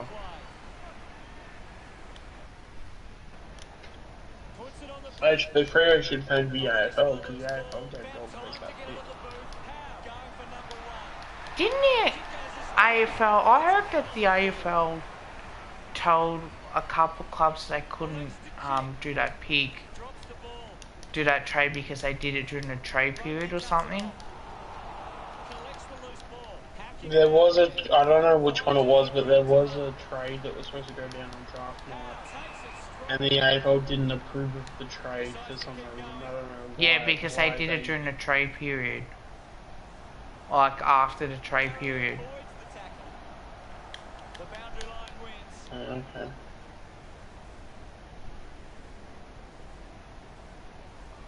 The umpire Okay. will throw it back in. Lots of pressure out there at the minute. Myercheck hurls it away. Gathered by Glenn. Didn't get away from the tackle. Beautiful tackle, Hutto. I had a security guard on Thursday night ask me, are you okay? Like, what are you doing? So yeah, I was just getting changed and watching something on YouTube. Kick it. A chance to gather the ball. Oh, okay, because we had someone coming in and they weren't too sure what you're doing. It's like, Pops up the loose ball. mate, I was watching a YouTube video and getting changed. Couldn't you see that? Watching something on my phone. So I actually said, look, I'm glad you did ask me that. Not many people say, mate, are you okay? Flew high, but didn't hold on.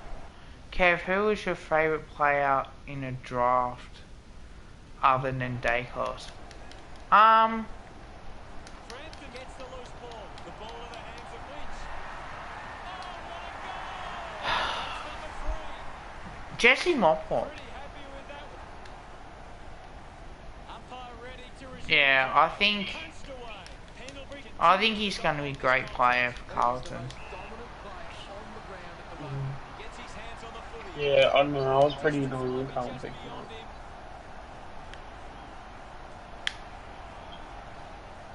He goes it alone. Ends up turning But no, like, could you imagine, like, the draft that we could have had if we had, like, you know, decent picks? Yep. a chance to steal the lead right. Oh, he's got it. Rick McInnes just kicked it. Carlton only But took no, you one gotta- player. you No, they gotta took realise more than when one it's player. And grab the lead. Frampton thumps it clear. Because they needed a key defender. 2 minutes remaining. Yeah, because they lost Jones. They were entitled to go after them. Fogarty urged on by the crowd. Prepares to kick. Moves it by foot. A great mark taken there. Wait, aren't you supposed to pick up 3 people? 5 metres out.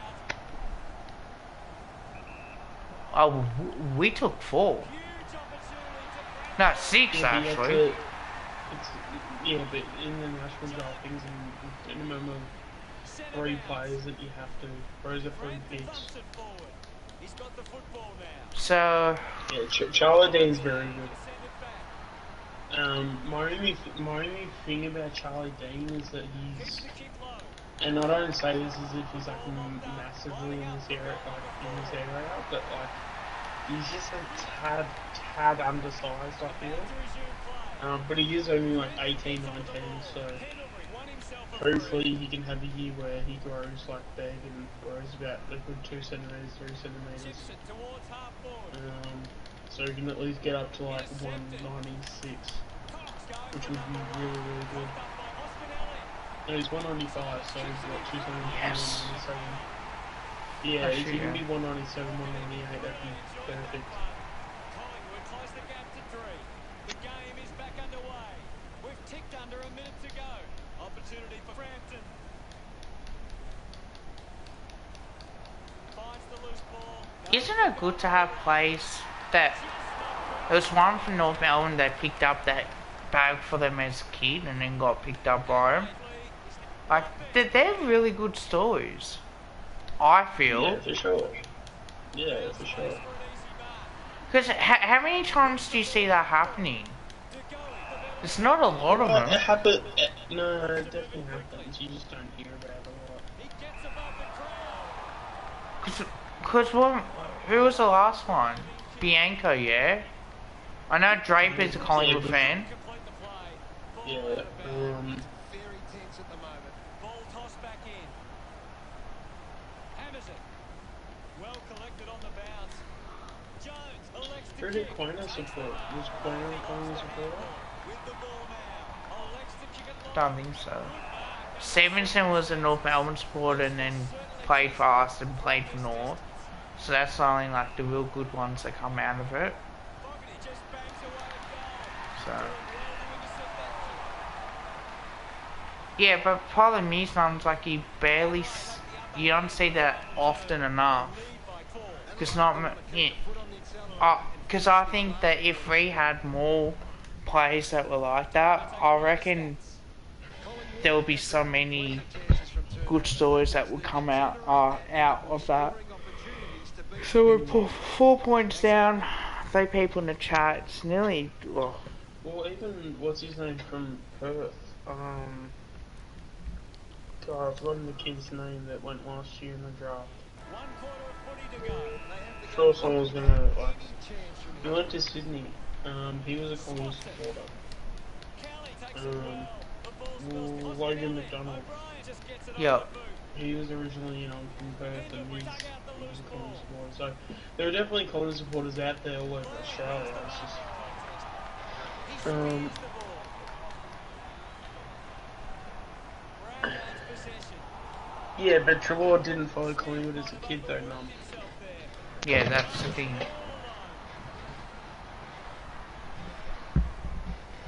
They're doing really well to choose some time off the clock.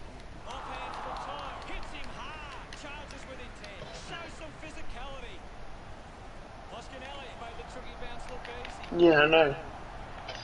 He delivers with the drop ball. How dare Nick Dacos spell for Carlton? What? That doesn't... Who cares? Back in the middle now as the Rucks go at it. I think he's only joking. De Goey with the ball. No, I think he's serious.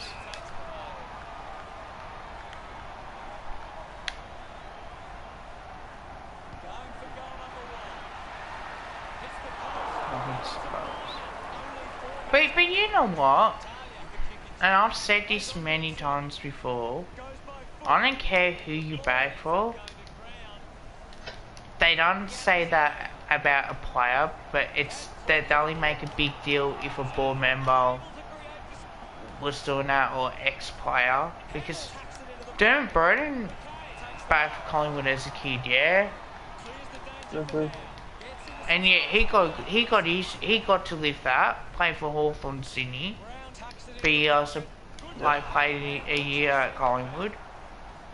So I think that is really good as well. Elliott with the shot. Oh, I missed it. hit the post. Do you guys want me to keep streaming for more than 2 hours or not? It's a very Yeah, Or I'm you- all good to go. Yeah, I mean, I can go for at least another hour. Ball up, close to the boundary. Majek thrashes it.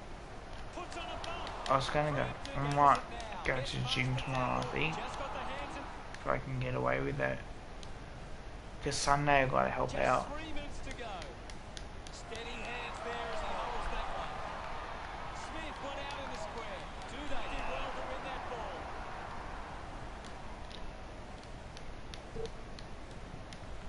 Okay, no, look, I haven't seen him for a while, Gaz. sometimes the chat can be dead as well. Like, I feel like there's not a lot of Elects to kick. chat can be so quiet.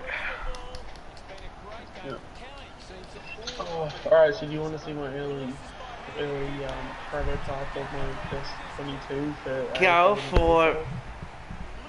I don't think I'll miss out on anybody, but if I do, I'll still let me know in the chat. But so I'll go from backline down. So this is obviously AFL. I've got Jeremy Howe, Ruffhead, and Roscoe. Pretty stock standard. You need Howe there for the experience. Ruffhead, I mean, we don't have anyone better. Clearly he's a good player. In fact, even in his training since he's been back, people have been saying he's looking really good. So, you know, credit to him. No, not yet. I'll definitely get onto that now for sure. And then yeah, with Roscoe, which is how we finish off the year. Sometimes yeah, you just need to put a fish in water at that point. So having him there, and yeah, he's got a good size, 193 centimeters, I believe. So I think yeah, that basically suits the back line. Going down to halfback, we've got Isaac Quainer. Don't think you need to say much more. Probably going to have a breakout year next year. I think he's going to do extremely well, and I think it'll be his third year. If it's not, it'll be his fourth. So yeah, no, can't wait for that. And then obviously Darcy Moore. Do we literally need to say any more? Scott Pendlebury, I think is going to be good for going back just for that experience, because you do have that core of Howe, Ruffhead, Quainer, Moore. Trey's a little bit inexperienced, but just with how well he has gelled, he's alright. So that Pendlebury in there, it just makes sure that we it just guarantees that we have a little bit more experience there if anything were to happen. So moving out of the back line into the midfield and ruck, so we'll go into the ruck first. So I've got Brody Grundy, clearly, the main option, and I have put him in here just because, this is obviously the best 22. So I've got DeGoey and Maynard as the surprise as my on-ballers. And then, So you got to go in case he does play.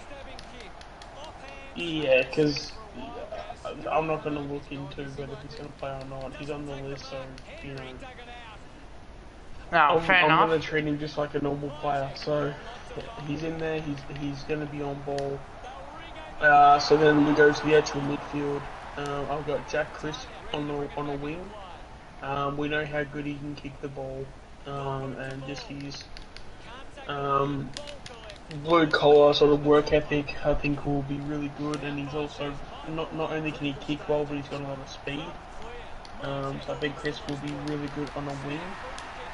Taylor Adams, I mean, do I need to say more? Like an absolute workhorse, and someone that can really get in and under and get the handball out for the outside mids. Fantastic player.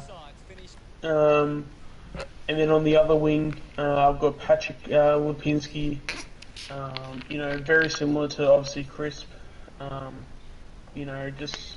Very tall, can hit targets when he kicks. A lot of dash, a lot of run. And yeah, I mean, I think he's going to have a fantastic year. So yeah, hopefully he does. and then moving from the midfield to the forward line, we'll start with the half forwards. So I've got, and I've got these people in these spots for a reason. But off the half forward line, I've got Bree Myercheck, Darcy Cameron, and Will Hoskin Elliott. So the half forwards, you know, you could probably debate whether if they should be full forward or in the pockets. I like checkers around a half forward line just purely because of, you know, we've got enough depth for key forwards at the moment. Because he's got that workhorse mentality. The fact that he plays his best footy when he's working up the ground and, you know, just running his ass off. I think that's, you know, a really good sort of spot for him because he's able to do all of his hard running, but then also if he's, you know, there to be a third option in the forward line, he's obviously a good marking target too. Cameron just obviously, you know, play that, you know, genuine tall forward, you know, move around the ground and obviously, you know, if he's gonna create a contest, you know, he either marks it or brings it to ground.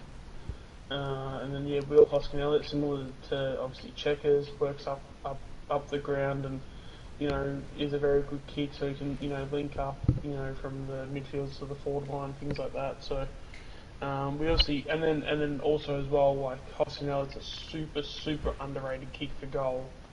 I don't know if anyone saw the video, but apparently he's like one of our best ever. One of our best ever kicks for goal from an accuracy point of view, and I think he's like one of the best of all time. I think he was that good. So yeah, super underrated and can obviously kick a goal when he needs to. And yeah, if we need him in the forward line or midfield, he can always, you know, push up the ground, and if not, he can always go deep forward. And then the forward line, I've got Sidebottom in the pocket, Kruger full forward, and Elliott in the other pocket. I like that. Mainly just because Sidebottom and Elliott, you know, I feel like even though Elliott has the string to his bow being a very good mark and, you know, very good leap at the ball, but just purely the fact that you need crummers in the forward line. So because you also have Steele for his experience and just, you know, his overall talent. And then obviously we know how good Jamie Elliott is too. So to have Sidebottom and Elliott roving packs from, you know, Checkers, Cameron, Hoskin Elliott and Kruger, obviously they're going to have an absolute field day when you get midfielders kicking it into those packs. And if there is a drop mark or spilled mark, you've got Sidebottom and Elliott to clean up. Basically to come in and sweep and clean all that up, however you want to put it. And then yeah, obviously Kruger's been absolutely killing it in the preseason. So to have someone like Kruger there, again probably similar to Checkers, but you know with the difference between I think him and Checkers is that Kruger's 196. So there's about another 3 centimeters Kruger has on Myercheck. But yeah, super nimble for a big guy, and yeah, super talented, and can't wait to see him do his thing when it comes to round 1.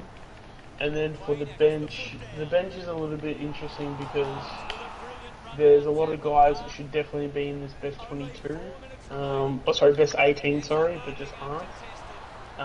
And a lot of the similar players, but there has to be a way to, you know, fit them in somehow. So basically we're going to have obviously Nick Dacos in there as the first person on the bench. Obviously he's just too good to be playing VFL, and for his development he's the type of person where you just need to throw him at the, you know, at the deep end of the pool, and you know, once you do that, give him 5 minutes and he will become a Olympic level type swimmer. So yeah, I think you just got to put him in, chuck him in, and just see how he goes. I do have a question for Nick Dacos. Yeah. In your... Where would you... Yep. Alright, see, he's on the bench, but when he comes on, where are you going to put him? He's either going to replace somebody in the... Like, ideally, you'd put him somewhere in the midfield. But then, yeah, I mean, if someone like if someone from the forward line comes off, he can also go forward too. I think it's just the versatility also suits him more too, just having him on the bench, because he can be that versatile type. Yeah. And that's just where I feel that's probably where it's probably going with him. And then so the next one I've got is obviously his brother Josh Dacos. Super stiff to not be in the main 18 lineup. But when you have guys like Chris Lipinski, Maynard, DeGoey, Adams, and I can't see him being in there right now. So unless if maybe someone like a Maynard goes to maybe a back pocket and puts Rusker in the VFL, maybe that's an option. But yeah, Josh Dacos is definitely obviously worthy enough and is in the best 22. Just not at this point is probably that's just where I see him playing right now. And then next one I've got is Callum Brown. I just feel like he's gonna, Fly's gonna really love this kid, so he's gonna obviously play round one. Just don't know exactly where, because he definitely won't be playing forward, and he definitely won't be playing defence. And with Taylor Adams being the centre, which is probably his preferred position, it's probably just better to have him and Taylor Adams rotate, if anything.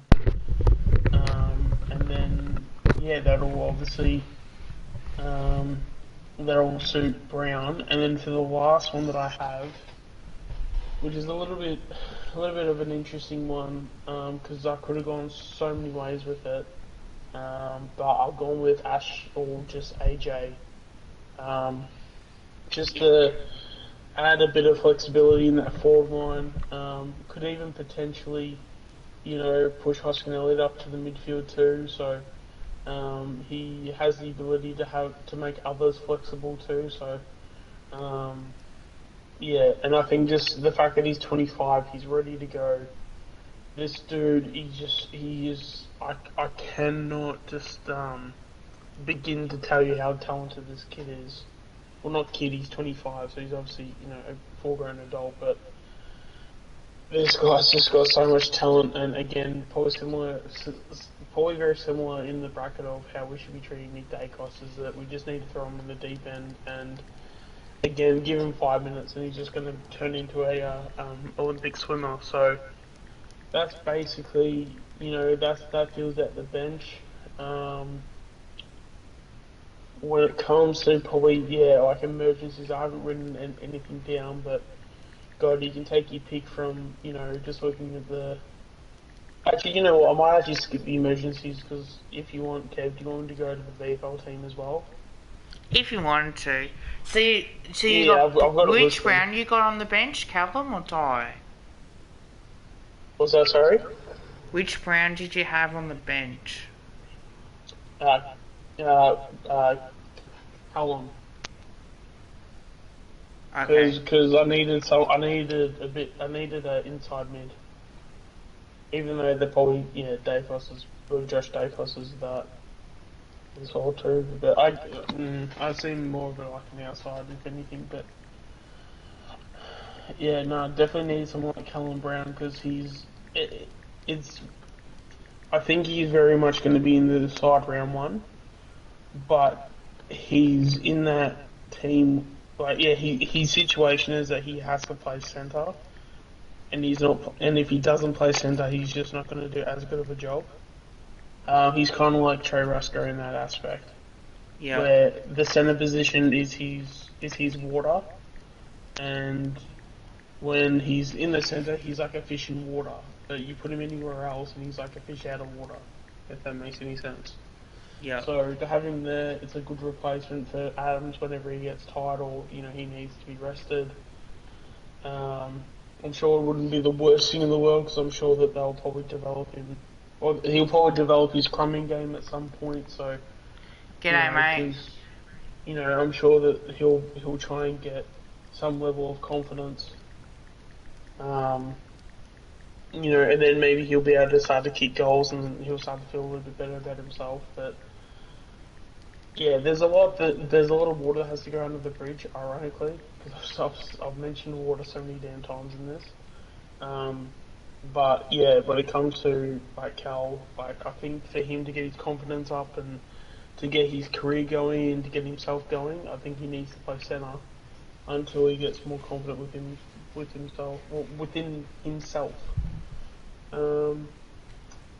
Yeah, so I can go into the VFL if you want, if that's Yeah, go what you for want it. to do. Do you want to play me Alright. after your match on AFL Evolution 2? If you want to. Alright, so we'll get stuck into the VFL. So obviously, you know, all the players I listed before were all AFL, so you've got to scratch all those guys off the list, obviously. So, but yeah, here we go into the VFL. And let me know if I've missed out on anybody, but I don't think I have. So in the back line at the moment, I've got Mark Keane, Aiden Begg, Tom Wilson. We've got obviously a bit of height down, or a bit of height down there. You know, a bit of experience too. That was something that I was very sort of you know, I was very keen on having. Ironically, with Mark Keane. But so yeah, just a lot of yeah, a lot of, you know, bigger bodies, you know, a little bit of experience. Begg may not be as sort of experienced, but you know, when you get guys like Keane and Wilson giving support, I think that's going to help Begg's development as a backman. Off the half back, I've got Nathan Murphy, Charlie Dean, and John Noble. Obviously with Murphy, could probably be a backman or a midfielder. But I think his best position is probably being that sort of guy off half back. Charlie Dean is a rookie player we picked up in the rookie draft. For those who don't know, he probably trying to think of that dude from Richmond who plays a lot like him. I want to say Yeah, we do, man. Asprey's popping into my head, but I don't think it's Asprey. Okay, so it could be... So the B? Does it start with a... I think he's retired. I think he retired last year. Fasalo. He's like blonde haired and everything. Now Brandon's popping in my head and it's not Brandon. Either way, yeah, like he's obviously a key defender. You know, I think it's probably better to have Begg as a fullback just because he's a bit taller. And Dean can maybe sort of like, you know, be a little bit more rebounding. And then obviously we know Noble. Noble is obviously, you know, the type of person where, you know, he'll get the ball, you know, he's a very good kick. Just, you know, obviously needs to clean up a bit of his skills, but yeah, he's definitely not far away from, you know, developing himself into an AFL ready player. And if there is ever an injury, you know, I wouldn't be, I'd definitely be pretty quick to put him in because yeah, he's, you know, pretty much ready to go. But Yeah, has me. you know, he probably does need to probably clean up a little bit of his overall game. And then yeah, Ruckman I've got at the moment. I've got Big Roo as the ruck. I mean, I think it's pretty clear. We've been trying to develop him. We've been trying to develop Big Roo as a ruckman. 202 centimeters.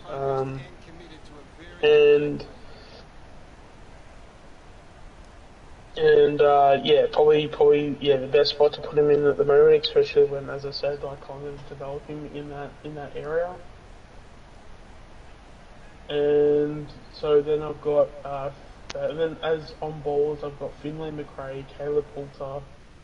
I feel like those are the two that, you know, are going to be really good. Finlay McRae is obviously similar to maybe like a, you know, like a very young side bottom. Can get a bit of the ball, but you know, obviously needs a little bit more time in development, which is why he's in the VFL. Same as Poulter, but Poulter's I probably put in the vicinity of probably more like a Pendlebury. Um, very clean by foot, and What? What? yeah. Degoe asshole already? Sorry, man. I'm just What's up? reading it. I got a comment here, right? What's Degoe asshole already? Wait, what? What's Degoe asshole already?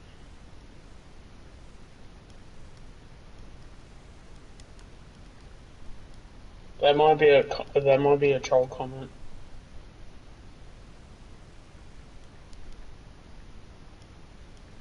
But yeah, anyway, so we've got Sorry, man. so Big Roo, yeah, no, I all good. aim Lindsay. So Big Roo as a ruckman, Finlay McRae as basically a young side bottom coming through. So it'd be good to get him as an on baller. Caleb Poulter, I think he's definitely going to be like a Scott Pendlebury type. So to get him in there, I think would be really good. Tyler Brown, I think to have on the wing. So now we're just doing the main midfield now. So on the wing to have Tyler Brown, just with his pace and his ability to just probably just like take the game on with his speed, and eventually he'll be able to physically fill out, and he'll be able to be really tough around the ball. But for now, I think to have him on the wing, I think is his best position right now. In the centre, I've got a surprising one, the one that potentially could be a bit strange to some people. But I've got Reef in at the centre. I just feel that Reef just definitely has this sort of. A lot of people think that he's an outside mid, but for some of the times I've seen him, because I've been to VFL games and things like that, I really, really want to see Reef develop his game as an inside midfielder. So for him to be inside the middle, cleaning up the ball, and then dishing it out to the outside mids, I think he'll do really, really well on that. And then on the other wing, again, to develop his midfield game, because I feel like, again, we've probably got a Dane Swan on our hands with this kid, and that's Bo McCreary. I cannot stress enough how much this dude reminds me of Dane Swan. It's ridiculous. So yeah, hopefully he can. I mean, I'd love for him to have a career like Dane Swan, but we'll have to wait and see. But by God, this kid reminds me of Dane Swan so damn much. So that's obviously the wing field out and the midfield done. So then we'll go to the half forward line. So we've got Ollie Henry as a half forward, good lead up and a good player that links up from the midfield to the forward line. So yeah, really like him being around the half forward line. Will Kelly, I think is going to be a really good option as centre half forward. Also reminds me a lot of Ben Reid as well. So obviously Ben Reid was that similar type around centre half forward, and I think he'll do exactly that. Trent Bianco is on the other half forward flank. I think trying to maybe develop a little bit more of his forward craft until his body is ready. Because I can definitely see him being another version of a side bottom. He's got a very bright future ahead of him. And yeah, so now we've got the forward line itself. So I've now got a recent draftee now. So we're now talking recent draftees. I've got Cooper early. I feel like he's going to be really good in that forward pocket. Because his body's just not going to be ready. So, was kind of lacking, a genuine small forward. So with his height, his skills, his pace, it's not Marley. It's early. It's Murley. So, yeah. So developing him, I think, at least developing his forward craft. Yeah, so developing him and his forward craft, I think, would be really good for his development. For those, because obviously this kid has just been drafted, so for those who don't know, if there is an AFL comparison to Cooper, it's probably like a Zach Merritt, a small midfielder that, you know, kind of gets the job done. Kind of even, you could probably even make a case, you know, maybe he's like a Callum Brown type as well. So, you know, Callum Brown, Zach Merritt, sort of in that mould. But I think for his development, because his body's not physically ready yet, I think developing him in the VFL and making him in the and putting him in the forward pocket, I think would be fantastic. And if you guys have seen his highlights, this dude can kick a goal. He can definitely kick a goal if you've seen his highlights. And then Liam McMahon, he's again a bit of a project player. I've got so much patience for this guy. I think he's going to be one of those ones where we're going to have to just wait and watch. This dude's going to be so awesome. We just need to give him the time and space that he needs. And eventually he'll just mould himself into a very, very good player. Make sure to watch out for Liam McMahon because that dude can play. And then one of the players I would imagine that would be one of the forgotten heroes next season, after finishing off last year very, very well, I think is Jack Ginnivan in the other pocket. Obviously, you know, very good kick, amazing goal sense. Obviously, you know, when we have a few guys that probably start to, you know, retire soon, with Cyborg and Elliott, you know, I can definitely see Jack Ginnivan, and even probably maybe at that point when Elliott retires, maybe Merley's going to be ready. Can definitely see those two, you know, playing in the AFL squad when they're both ready to go. And then we have the bench. So we've got 5 players on the bench. I've got I don't think there's really anything specific about this, so it's just in random order. I've got obviously Jack Madgen. Couldn't really. I didn't know Modric grows. Interesting. Sorry. Unless if someone did Oh that. wait. Did you unmod him? No. Then you might just leave it then, because that could be who it could be. Unless, can you check in your settings? I'll check mine real quick because he could have done it to my account.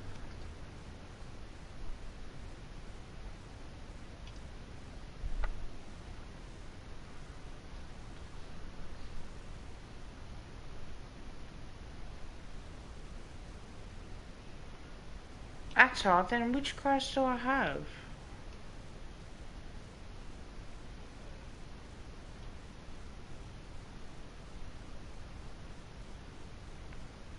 So the other comment that you did, what exciting news, was that really you, Graz?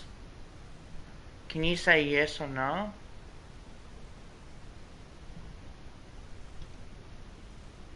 So when you said what's exciting news, was that really you that said it? Oh wait, so did you just mod Graz? Yeah. So when he says thanks for an Unreal, you recently made that one mod? Yeah.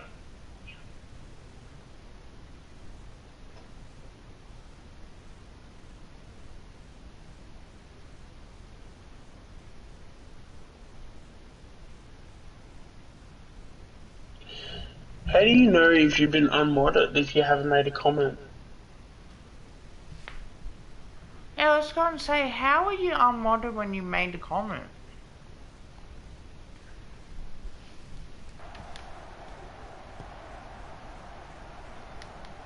Cox finding it in motion.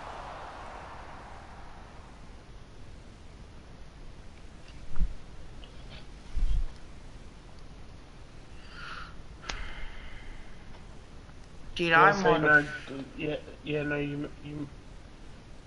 See, this is so the ones that saying F. Make sure to unmod it.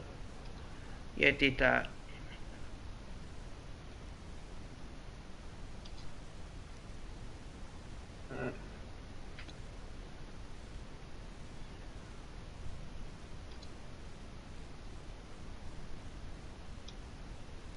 good.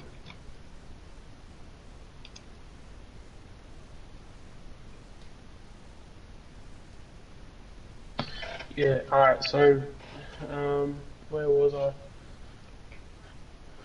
Yeah, so just in no particular order, yeah, so Jack Madgen, didn't really find a specific spot for him, mainly just because, like, you know, I do think that he can definitely have a spot for sure. It's just, I think he might be under a bit of a rebuild in terms of the type of player he will be.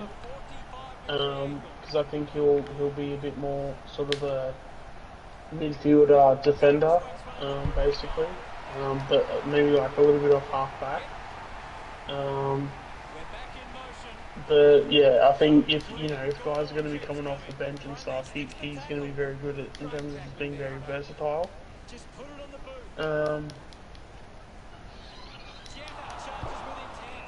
So that might have been Aussie. Yeah. And then yeah, and then also as well, also have do you see Draper debuting early next year?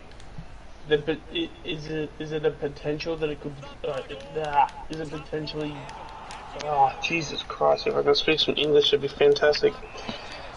Is there the potential of him debuting? Yes. Will he debut? I don't think so. I think he will get to the point where round one will come around and he will be an emergency. But he will debut at some point, maybe like Anzac Day or something like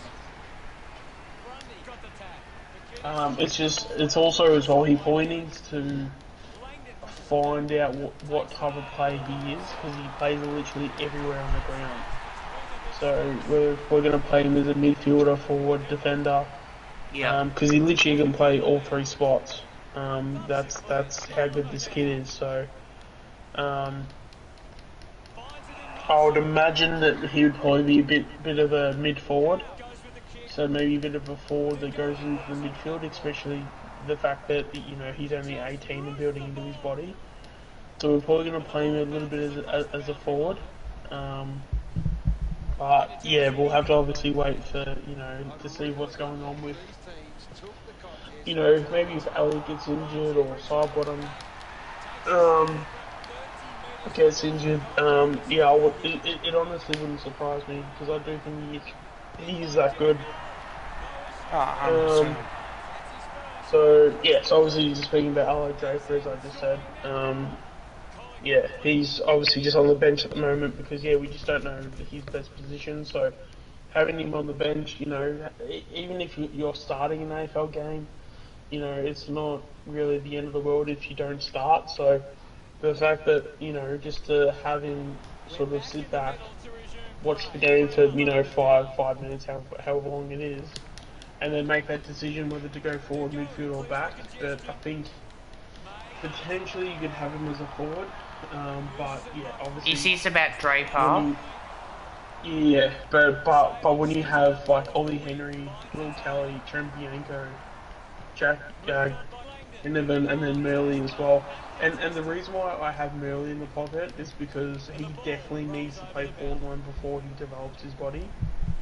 So where Arlo, he's a bit more. How do I put this? He's a bit more. Because he can play so many roles, it's better to have him on the bench so when they do need a player, regardless on who comes off, he can fill that role, unless it's like a key defender or a key forward sort of thing, or ruckman. I hate to be drafted to the team you must hate. Yeah, but I think players can get over that. I think they can. Yeah, it really, at first it might be a bit difficult, but yeah, it's definitely not impossible for sure. And then the other one I have on the bench is, I guess, let's just go with draftees. In fact, sorry, let's just quickly go to this guy. So then obviously the other person on the bench who I haven't mentioned, because yeah, I think he's only going to be here for one more year, and personally, I think that'll be it for him. Well, So it's Cox. really hard to know where he's going to be. So yeah, so obviously Cox is going to be on the bench for me right now.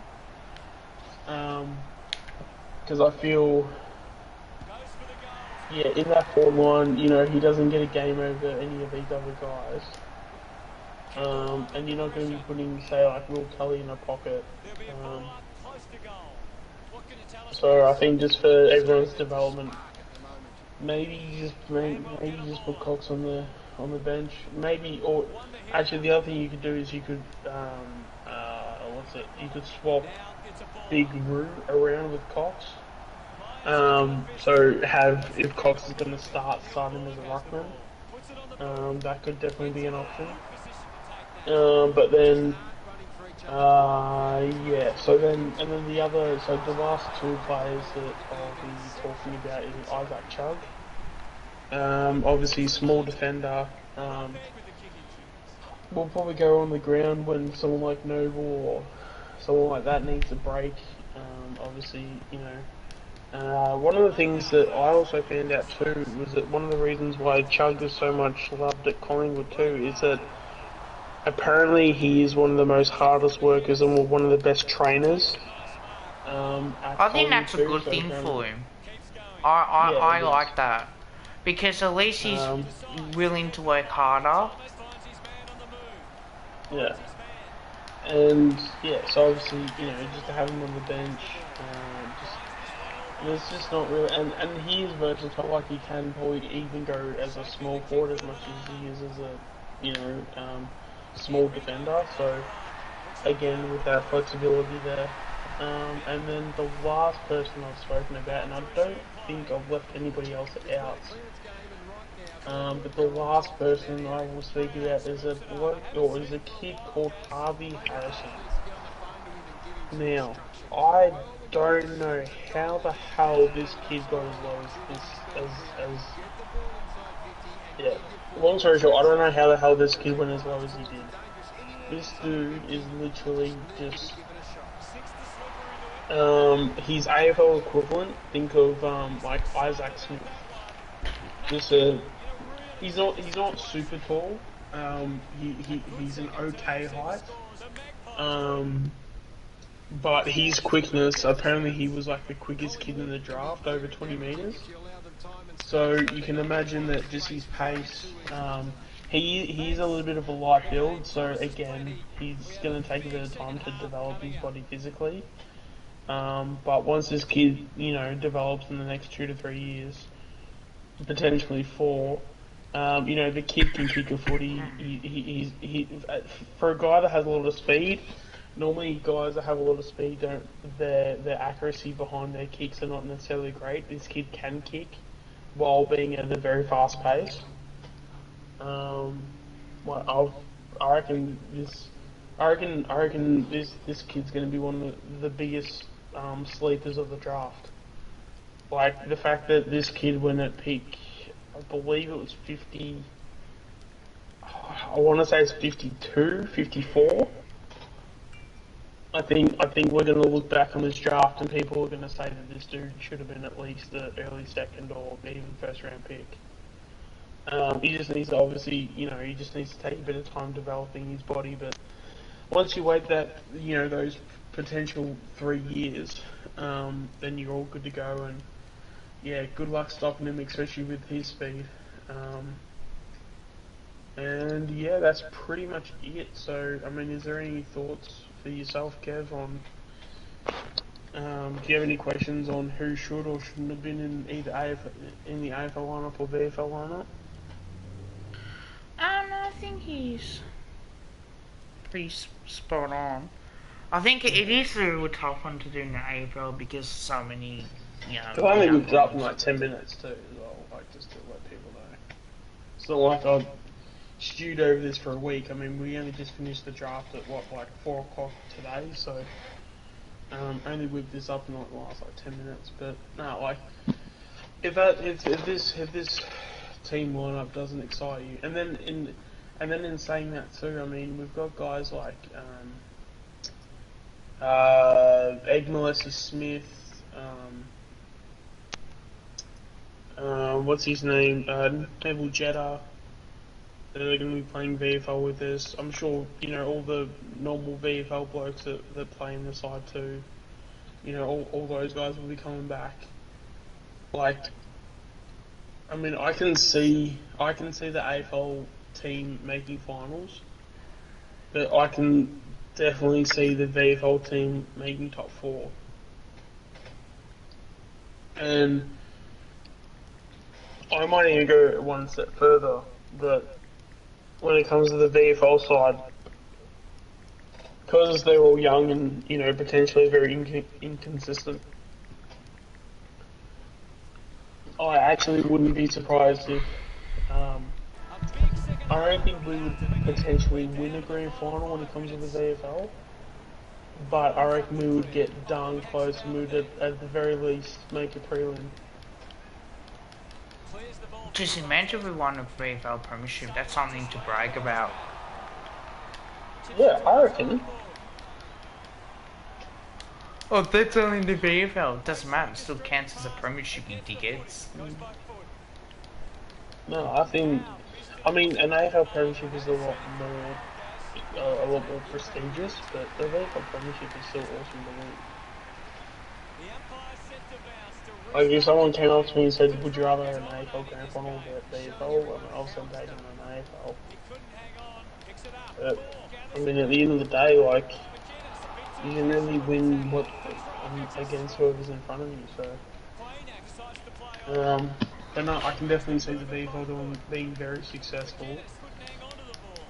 And, yeah, I mean, and that's the thing, we're going to have injuries, we're going to have people coming in and out of the side, things like that, but, God, like, this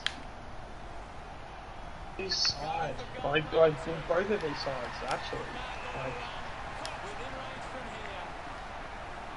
Oh, 100%.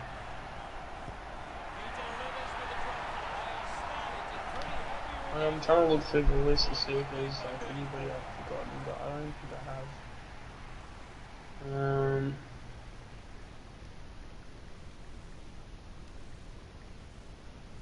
No.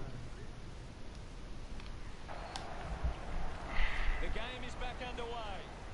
Punches it clear, has it now, kicks in heavy traffic. Elliott got hands to it.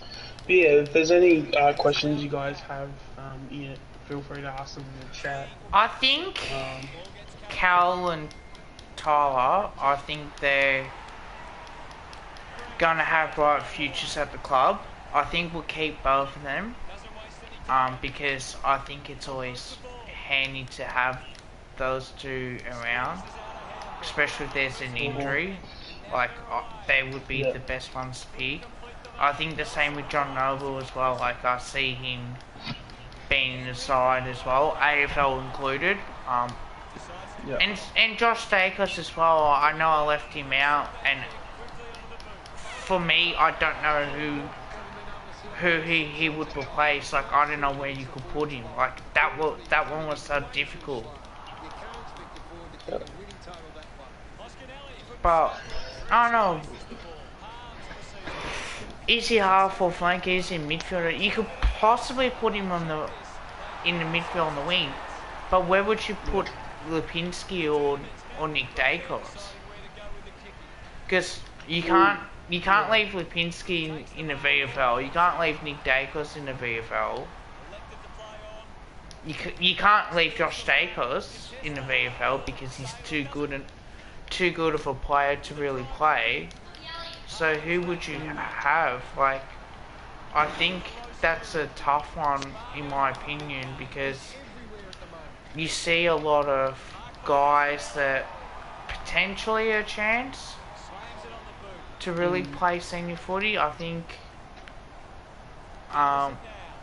Mason Cox could play some senior footy. I think Ginnivan could potentially play. So it is a tough one. Like, you gotta obviously have the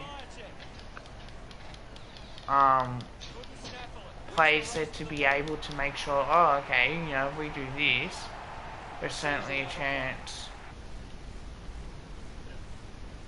So I'm not even yelling, like I'm just having my opinion. Who's online? Alexian. I mean, like, even just like looking at this list, like I'm really.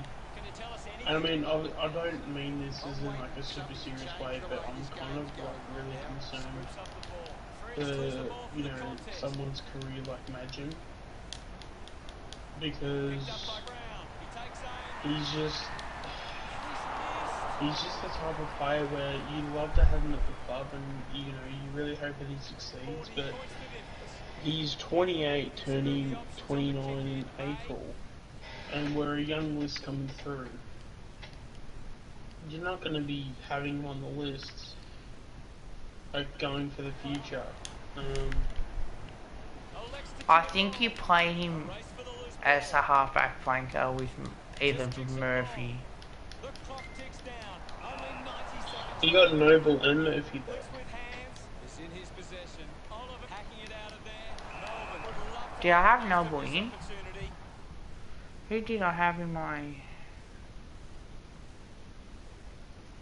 So, in terms of my VFL, if Magin's going to play a half back, he needs to be better than either Murphy or Noble, and Because I he's think... about, he's really, to me, he's about the same, and then the fact that, because he's about to turn 29 in April, like, you'll basically go into the next season being 29 years old. Low stabbing kick. Like, Bounces over. I think we're going to have a tough battle on our hands. We'll get the ball tossed back into play. I- Umpire tosses it in. I don't know, it's just... Myercheck aims for his man on It's the going right. to... Got him. It doesn't look like that we're going to be in a rebuild for long. That's why I think it's easier for us to get some kids in, develop them, and potentially play them. And I think the more experience... I mean, don't get me wrong, I mean, he's obviously going to be, you know, maybe good for us this year because, you know, he's, as I said, 28, 29, so that had that little bit of experience and stuff, at least in the VFL. You know, like at least that's something. But Yeah, they did, Sharon. But, oh no. Who am I going to play? Like, who knows, mate? Like, Tap came from Myercheck. Brayshaw gets the loose ball, collects the loose ball. On the ball up, on the outer wing. Myercheck got in a better position. Brown gets the ball. yeah, but no, like it's definitely like, yeah, as I said, definitely like Majin I'm really concerned for. Because like, I mean, are we gonna have any retirees at the end of the year? This kick to keep some hope alive. yes, Because you got, yeah, okay, so who do you think's gonna retire? Cox. Tap down. He gains possession. Henry there to mop up. So imagine Cox. Mops up the loose Do you ball. get a surprise retirement like Jeremy Howe if he has another knee injury? Yeah, I think just... I hope he's got 2 years left. I just hope he doesn't have a knee injury and he goes, no, I'm retiring. Let's see what this last quarter throws up. Because we're just because we've got Pendlebury for 2 years. Guides it down. Myercheck gets on the end of this. Roughhead we've probably got for another 2 years. Looks like he needs a spell. But I mean, like, what's stopping Roughhead from retiring at the end of next season? Because I think he's got 1 more year left in him after next After year. next year? Yeah. Drives the kick hard. I think the same for... I will for say Jim. this, he does look good, but then again, all it takes is an injury and the dude's like sweet. Turned it over. Kicks out of the congestion. That's why I think as well, like, Trey Rusker will be good, John Noble will be good in that back line. I think if Jeremy Howe does retire, I think that we've got plays there that we can potentially pull. Like, Pendles, we know he's got 2 years, Sidebombs and that, like 2 years as well. Jamie Elliott's got like 2 or 3 years of least. How long do you reckon Sidebottom has? 2. About 2. But that's why we still like and people critical of him, but he just, it's not all about how many disposals he gets per game necessary. You can play him as the half or flanker, but he can use the footy really well. Like, have you noticed how good his kicking skills are? Oh yeah, for sure. That's why I'm having him in the forward pocket. And like, if I was Fry, I would have just gonna have to sign him and just said, mate, like, we're just gonna play you as a forward, see how you go. If you can kick us 30 goals for the year, then that's fantastic. So yeah, we'll see how you go for it. And I don't necessarily think the goals matter for me. My reason of putting him as a half or flank as well is because the ball, he can kick on both feet like Finlay Macrae can, and I think that does help. Like, if there's normally the players when they're under pressure, they go on their preferred foot, they don't go non-preferred foot, and I think that suits Sidebottom a lot, because he kicked 10 goals in a TAC Cup Grand Final, and it's amazing on what he can do in the midfield, and he's been good. But I think because it was a COVID affected year, he got suspended. I think this year it was tough on him, purely because of, not because of form or not because of bad form, but I think because you're having to play pre-season and you have to start up early as a result of last year as well, if that makes sense. Yeah. I think we've now back to 20 minutes. I think we're going to see a really good Sidebottom. People go, oh wow, Kev's Magpies put still Sidebottom as a half or flank and he's doing a really good job. Okay, maybe he got this one spot on. What was his reason behind it? And my reason was because I think we've got enough midfield depth in the side, and I think Nick Dacos will play more as a wing. He has to play round one in my opinion. So I think it's going to be tough anyway. Because you can't put Nick Dacos in the VFL. And people say yes you can. No, you can't. Like, Nick Dacos is too good of a player. He's top 5 in the Brownlow. That's going to happen. He's going to dominate games of football regardless.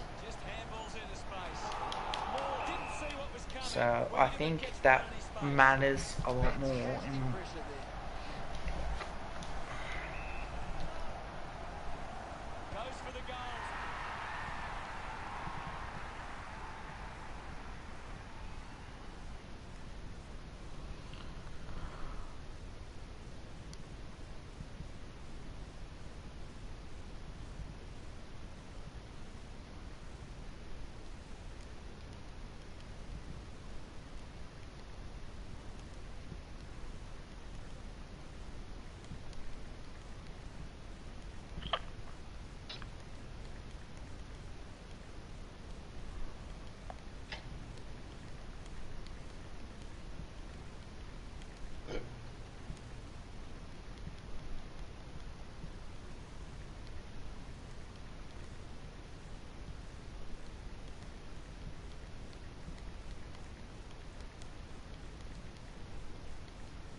Yeah, sorry guys, I just...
I'm just gonna have a quick break with 2 minutes. And Yeah, I'll be that's back, alright.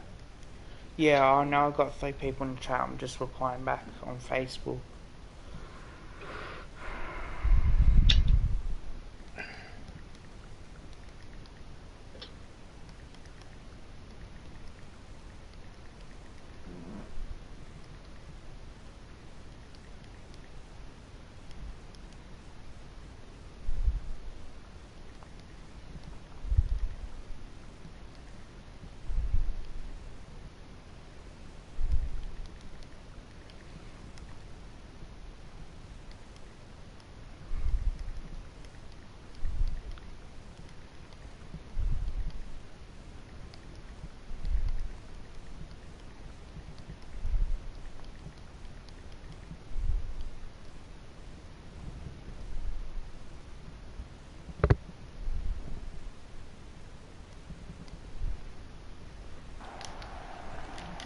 Oh, he's got... No. I'll finish this off, man. I'll play on. Collingwood could actually turn it over more than the opposition. They haven't allowed that to translate into scores. It's why they're still in front. He takes it across the line. So I was just responding to the Facebook messages I was The getting. ball is coming back into play. Taps it down. The ball spills from the tackle. Keeps it alive. Under some pressure. Unable to take that chance. Melbourne. Collingwood can turn the ball over a lot trying to play aggressively. It's where they turn it over which doesn't make it as dangerous. Elects to keep moving. Maynard manages to get it on. Yeah, because I posted out my best 22 It's the loose ball. on the Collingwood pages I'm on. So I think, This game needs a you know, it should be interesting. Howe gives it to the player running past. Jetta takes the mark. Keeps the kick low. Good mark there. Not long to go before the end of the match. Howe kicks it. A race for the loose ball. Couldn't get the hand pass. Excuse me. Myercheck not wasting time. Elects to play on. Brown hacks it out of there. There we go. Now start playing on. Melbourne will be disappointed with their effort today. Not much to gain from that performance. Your final word on today's game, Gaz? Collingwood just know how to play together. It's been a solid team performance and they can reap the rewards. Thanks for that, Gaz.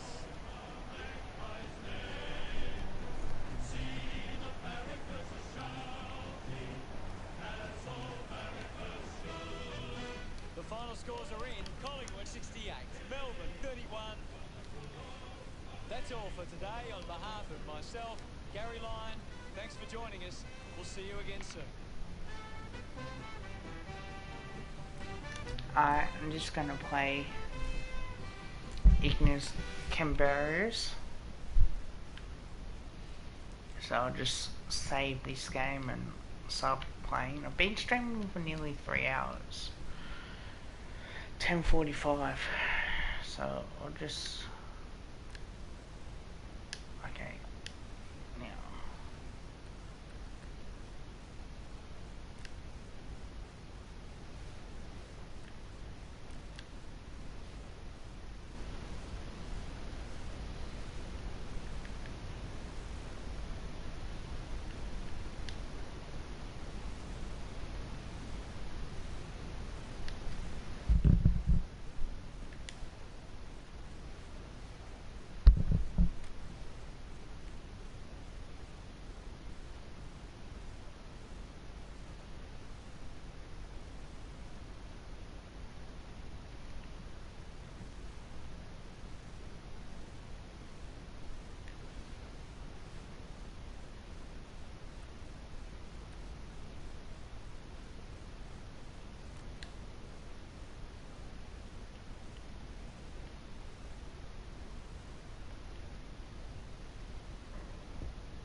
I'm Anthony Hudson.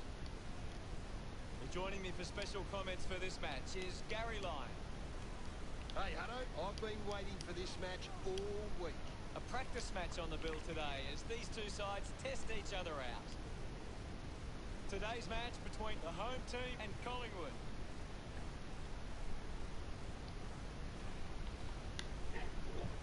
Oh, jeez, no. Based on recent form, I'll go for the home team. Well, who wins this one, Gaz?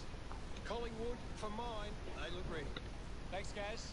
Prepare for what shapes Alright, you there? a trawling Yep. contest here today. Yep, good. Nearly 3 hours of streaming. Wow. And here we go. It's the home team taking on Collingwood. Impey brings it out of the pack. A race for the loose ball. The loose ball picked up. So, I think we have spoken about it, but not in too much detail. So, what did you think of the overall, like, draftees, and how do you think we fared in terms of a grade, I guess? Within range from here. Going for, Yeah, I think it's pretty good so far. going for goal number one. Kick on the way. Oh, missed it. Rough it. Weighing up the options now. Blitzards couldn't keep his hands on it. Shaw keeps it moving. Ends up with Leach. The home team are happy about that one. You there? Yep. Yeah. Centre back. Oh, I just do sound like the NBA rule. Yeah. Adam doesn't make the tackle. Lays off the pass. Oh shit, I'm in trouble. Outruns the tackler. Viney puts the foot down. He puts it out of bounds on the full. Moves it by foot. Spent that one before he earned it. Howe wins the foot race. He takes the mark.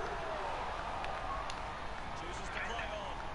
Here we go. Oh, he did everything right, except take the mark. Takes a simple grab.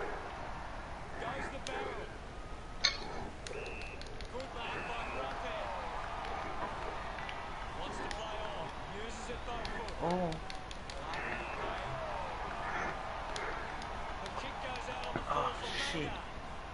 Normally a pretty good kick. Let's see what he can do here.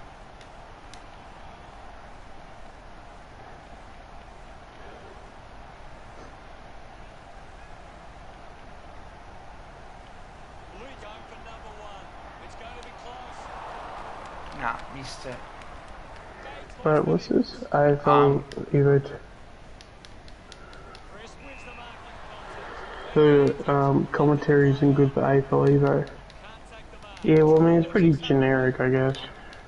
Grundy. Yeah, that's Sends it. back quickly onto the boot. Blitzards missed an opportunity to mark. Handball's out into space. Handball finds Leach. Gets the ball out. That's actually one of the things that I don't like when these games come out, is that they always say, oh, we've like redone like this whole like system, so it's brand new, but then like you play it and it's like so just, you know, only a few things have been added to like tweak it a tad, With the hit. but Yeah. they act as if it's like this brand new system that they've done. Bearing down. Cornelia got up, but couldn't bring it down. Oh, for sure. A big contested grab. Stevenson keeping it low. Blitzards drops the mark. So in terms of the draftees themselves, do you know much about them, or like what's like, do you have a favourite, or like what's your overall opinion on the three Oh, draftees? Nick Dacos is Wins a free. a player that I want to see. Well, like, I think he's going to be a gun. Does well to cut off the kick. What about like, but what about the three draftees we drafted last night? Yeah, I like Draper. Back in the middle. I think we need a midfield forward because I think in the next couple of years it should be interesting. Ends up going to ground. Yep. I took the advantage and I missed it. Other than that, yeah, like it's That kick covering some territory. Doesn't should be interesting indeed. But what he could. Impey links up with a chance to run. Viney picks up the loop. Draper might be the one. I think he might play AFL early. Nice work from Shaw. But yeah, Just does depend. Out of those three, you mean, yeah? Yeah. Rough there, couldn't hang on to the ball.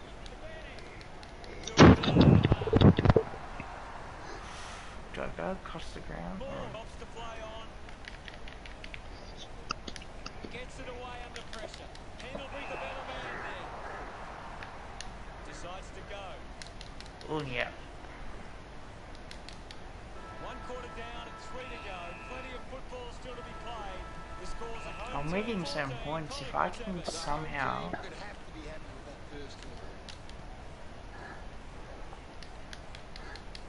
Doing well to intercept that kick. Holding the ball. Yes, got him. Gets right on his face.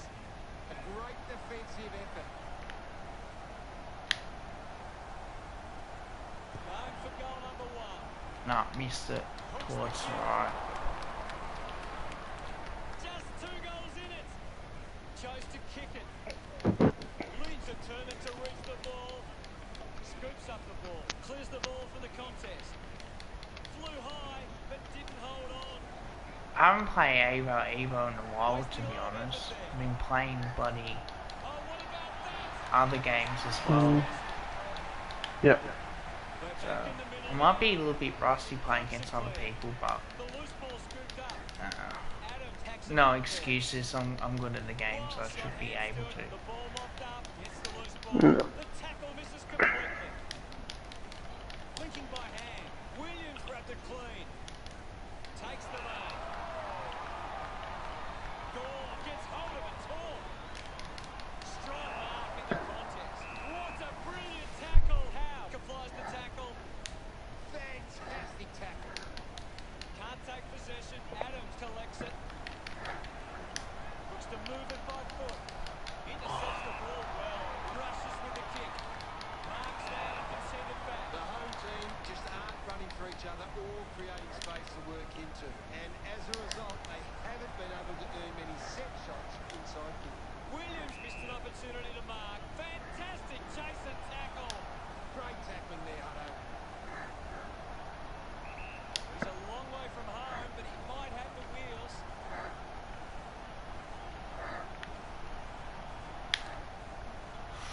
Taylor Adams goes for a torpedo.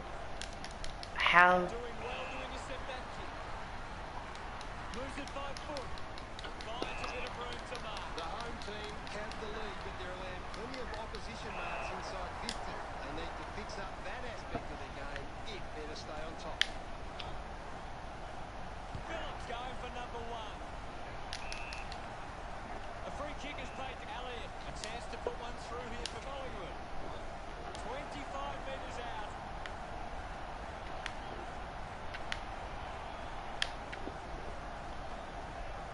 Alex got it.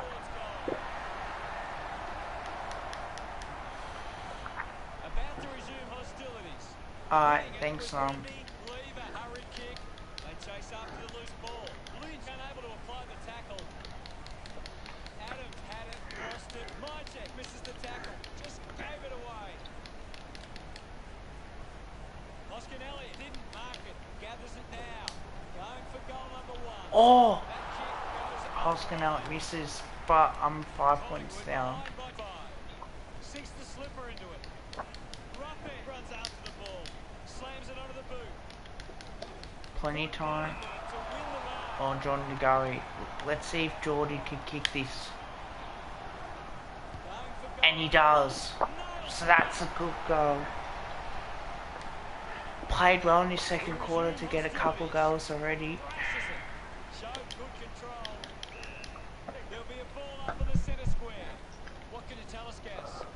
I'm really enjoying this one, Hutto. Collected by Impey. A lot of possessions for him. He takes it across the line. Actually, you want to know a question that actually I wouldn't mind asking you actually? Into play. What's that? That could potentially happen. I know we were talking about it a little bit, Narrowly avoids the tackle. but obviously with Obi Hill and stuff, Kick.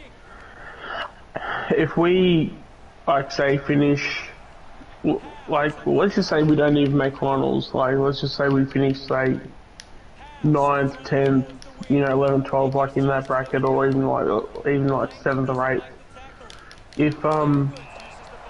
If Bobby Hill turns around and says, "I want to be traded to Collingwood," or asks to be traded to Collingwood, do you feel a certain type of way about that, or do you what would be your thoughts if that was to happen? If he wanted to go to Collingwood, I would welcome Yeah. him. I might be critical of that decision, considering on 12 months ago on what he said. But, like, you have to accept the decision, surely. Like, you can disagree with it, but you just gotta move on Yeah. with that. So, I think, yeah, it's not a bad thing to do, as I'm just getting...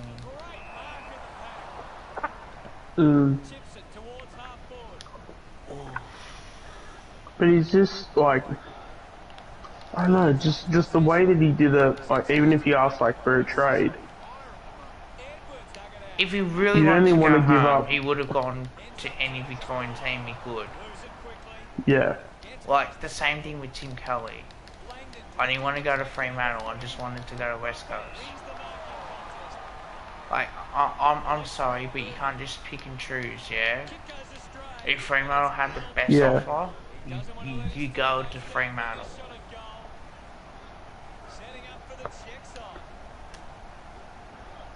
I guess it depends on the situation. Like, unless if it's, you know, you want to go somewhere where you know you don't have to maybe travel as far.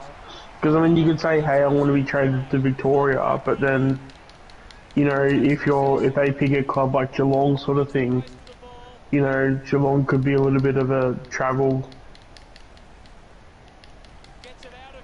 Or sorry, like if you live, say, in the Geelong area, or like move to the Geelong area, but then you know, you got to play the majority of your games at either the MCG or like Eddie had. Like, you know, that's a little bit like inconvenient, if that makes any sense. Yeah. Oh, because it wasn't explained like that. Yeah. I think Oh yeah, that's for sure. I think that's a dick move, to be honest, because what, you're not really wanting to come home to Victoria? If you just want to go to Essendon for family reasons, yeah, I can understand that.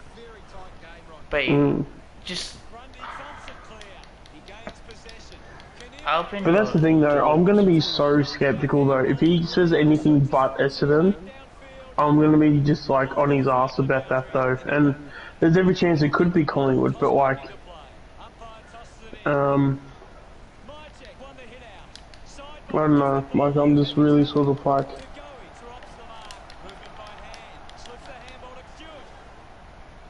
if you want to go down that path, that's fine, I guess. But I just don't think that it should be right when it comes to, you know, going and saying, "Hey, I want to go to this team."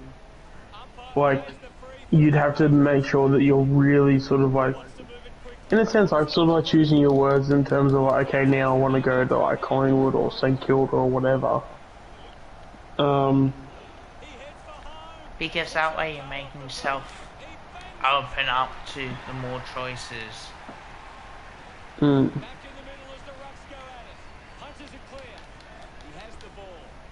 Like, that's what I prefer.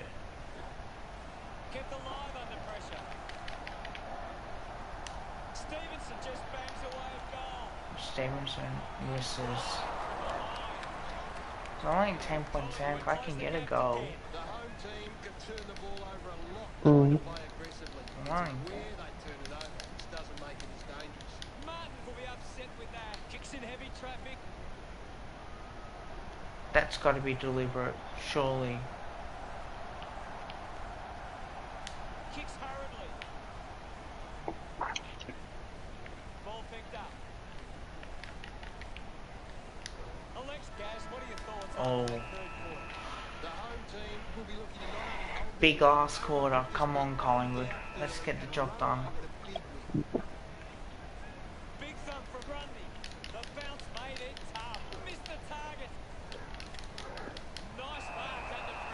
Oh, got on the ball decision. Plenty of opposition marks inside 50. They need to fix up that aspect of their De game. Goey Better stay on top. Walsh throws the got ball. it. What a goal. 4 points. The game is back underway. Clears the contest. Brings it out of the pack. Trelaw. Inside 50 is a kick. And the Tigers just get the mark, surely. Whoa! What a mark! Just gets a hand in. Oh, smothered. Picking it up was Howe. He gets his hands on the footy. Stevenson on the ball. Stevenson. Works it across the ground. Could be. To reload the attack now. Oh, fuck. Fuck that one up. Couldn't snap it. Finds his man. Gone. Looking to put through another goal. You can see Oh, that lucky. right after it left his boot. The home team lead by 5. Chris takes the mark. Moves the ball by foot. Good mark. And looks to see the back. If he uses it by foot, intercepts the ball very well. Grundy plays on. Coughed up by Stevenson. Moscanelli lights his chance. Yes, we're in front. We're back in One the more game. goal. I swear that could be the game. Collects the loose ball. Adams collects the loose ball. One more goal. Surely this could be it. Walsh moves it by hand. Miller is streaming past and gets the footy. They can link up now. Edwards elects to kick. Oh, he went It's a backwards. foot race to get this one. The mark has been taken. A thumping torpedo. An easy grab for Ruffin. Oh, now Slams it on the what boot. do I do? Maynard gets in a good position. Maynard sends one up towards the wing. Adams worked hard to get to that Adams. ball. Oh, here we go. Advances now. That's a better Nice kick. work from sideline. With a driving kick. A mark will do. What a hanger there. What? Walsh sends one up towards the wing. Ends up turning this ball over. Looks to move it by foot. Blitzard spills it. Cornelio hacking it out of there. They chase after the loose ball. Gets the ball out of heavy traffic. Oh, it's level. And Oh, never came back. We are all tied up now. Plays onto himself. Goes by foot. And stands to gather the ball. Adams just handballs into space. Hits the target by hand. no. Blitzard's going for number Oh, one. Blitzard's missed everything. 4 people in the chat. You guys are missing out on a great game. Adams doesn't take the mark. Hacks it out of there. DeGoey takes it. De Goey. Torpedo the footy. Drives and Oh chases no, I it just on the boot. fucked that one up big time. Great mark under pressure. Howe goes with the barrel. That's it. Both hands, dug it out. Pendlebury set him off up. A great mark. Yes. De Goey. DeGoey already has I've got it. I'm in front by a kick. Oh, about to resume hostilities. Gunston with a big fist on it. yes. What a win. To get near again. Oh, what a win.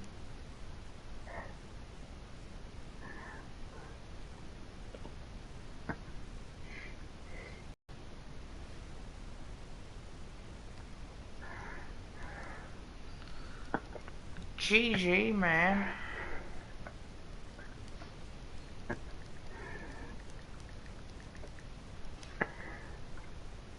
Thanks, Linksy. Appreciate that.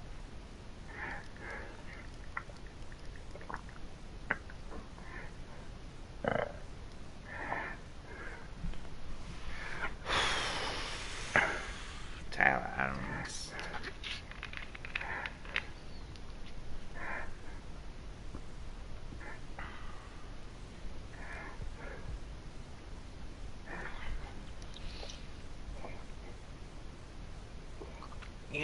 cheers, man. I appreciate that. 3 goes to go.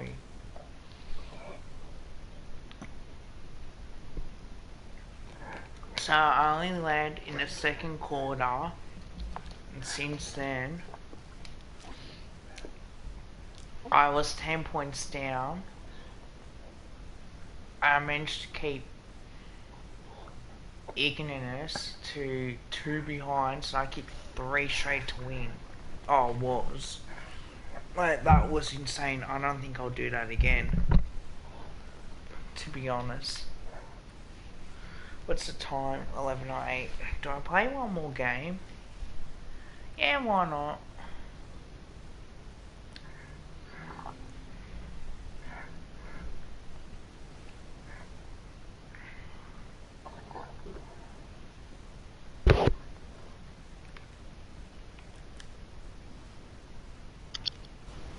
I'll see if it works again.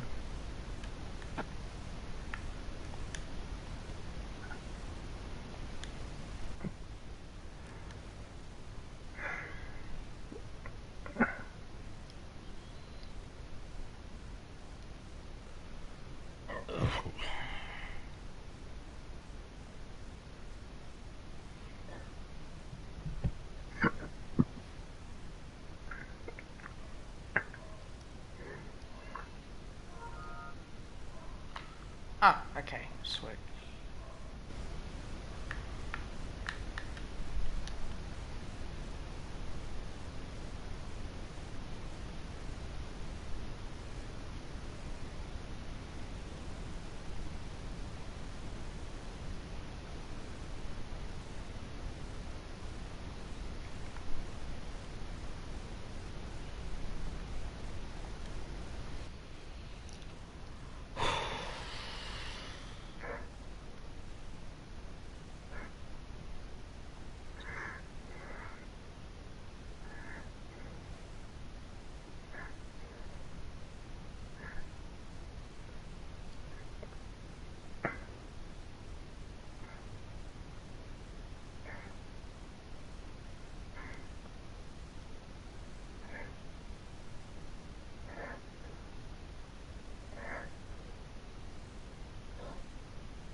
Yeah, I'll definitely play again.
Oh, Oz, man, like, I got a lot of respect for you, mate. I really do.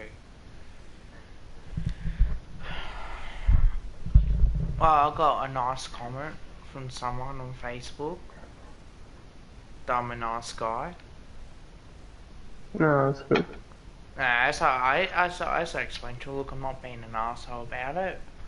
It's just I think, you know, with the Gory and all that sort of stuff, I think, you know, as much as I love him, it's a tough situation with him. But I think, as well, like, who do you leave out across, like, the forwards, mids, and half-back?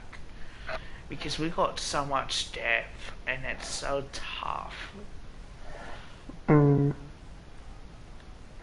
Would you leave Will Hoskin Elliott out, potentially, or would you play him? No. No, you'd have to. I think the best way to do it is that you gotta favour the more experienced players over the, you know, so the guys that have had 3 years or less, you sort of just gotta kind of put them on the back burner in a sense. Yeah. But would I you mean, have play like one or Lipinski two, and but Dacos? what's that? Would you play Lipinski and Nick Dacos in the same team? Yeah. Yeah, like as I said, like, you know, when it comes to the 3 years or less, like, try to avoid to play them if you can, because they still need to develop. Probably miss But in Lipinski's saying ready that, to you go. know, you are gonna, yeah, well, Lipinski's ready to go. I mean, you are gonna have some exceptions to the rules, so I mean, like, Dacos is ready, so, you know, even though he's within that 3-year bracket, you still play him anyway. I don't think there's really anyone else. Maybe Rusco you got to play because of just how well he was. But And who you would know, you with drop out someone, the half-back line? You know what I mean? Like, it's so tough. yeah, yeah. Well, then also as well, it's like, well, do you put if you put like so even if you say take Rusco out, maybe you know put someone like Maynard back there.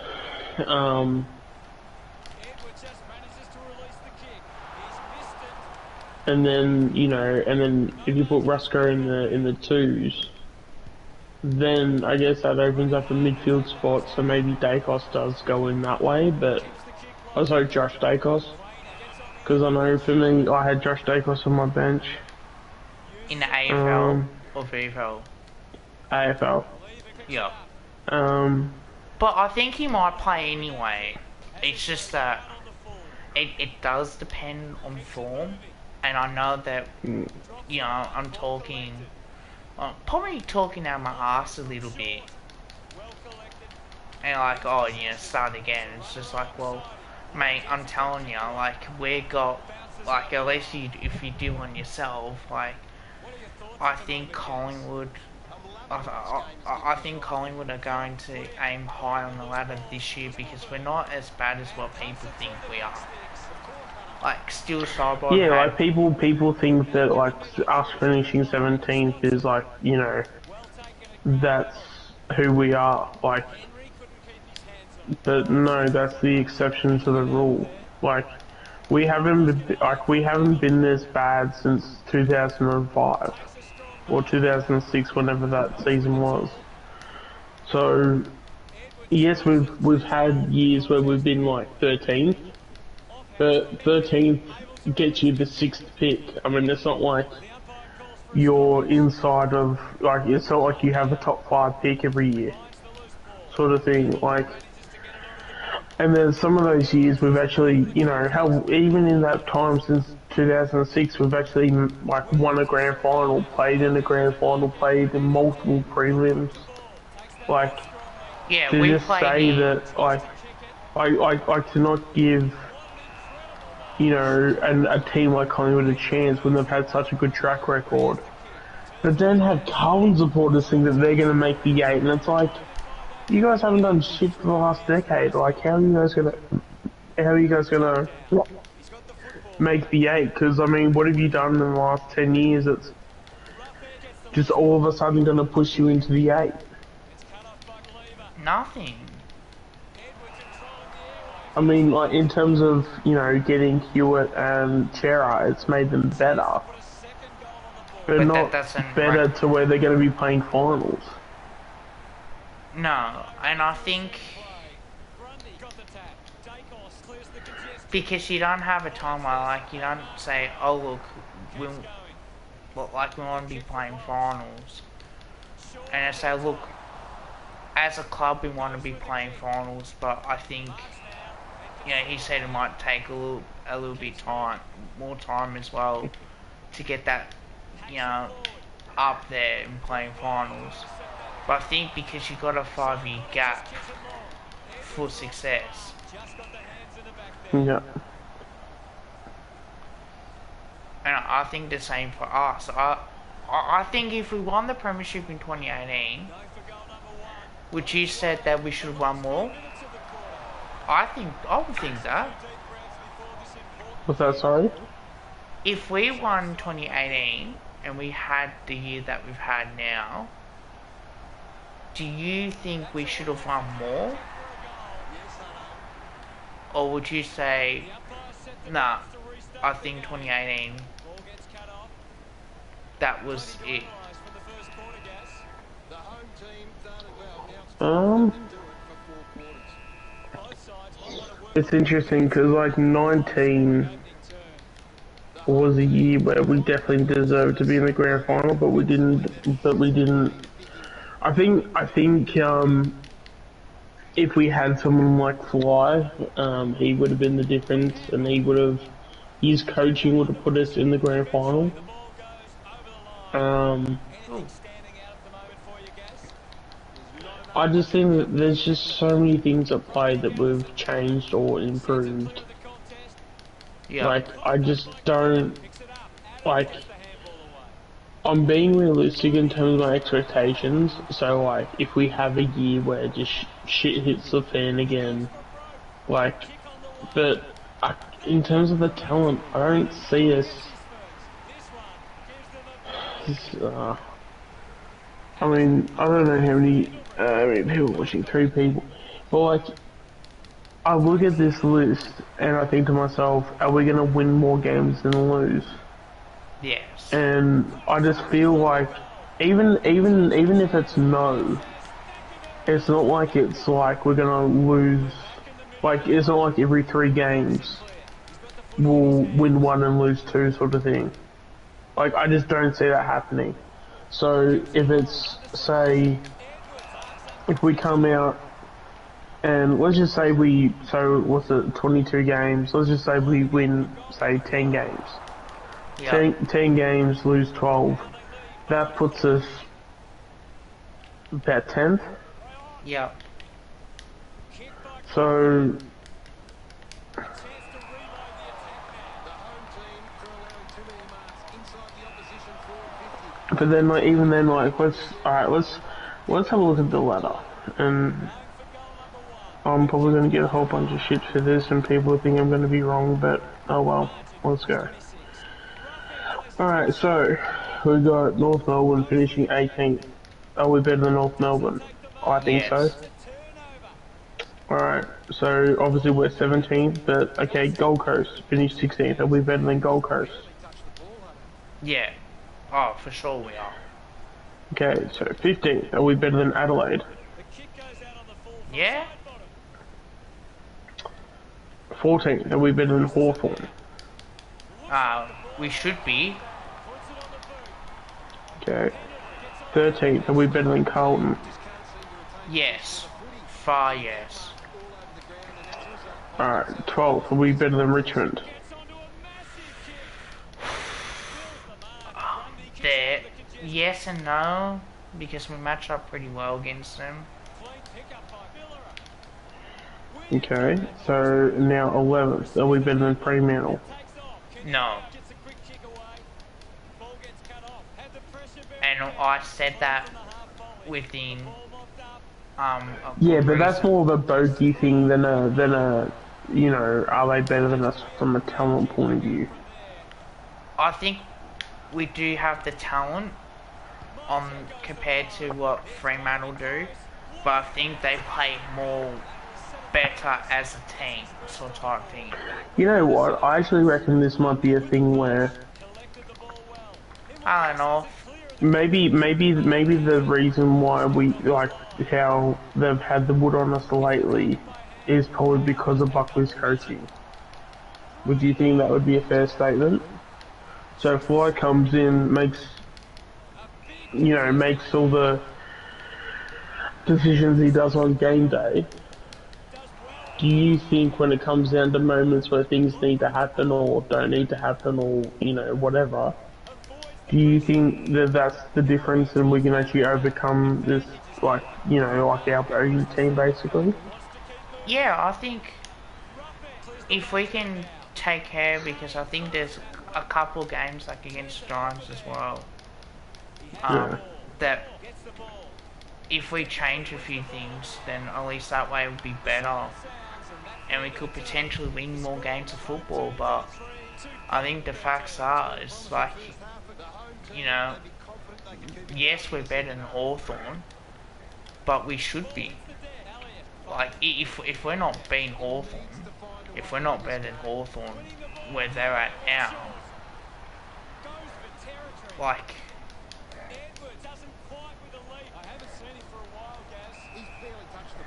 then, what are we doing? Yeah. Alright, so what about St Kilda? Do you think we can beat St Kilda on their day? On their day or our day? Well, if we were to play St Kilda, would we win? Potentially. I would think so. West Coast. Do we beat West Coast? Yes, because we got a good record. Alright, so I think we got the game plan to beat West Coast as well, put it that way. Yeah. Do we beat Essendon? We normally do, so I'll say yes. Do we beat the Giants? No. Do we beat Sydney?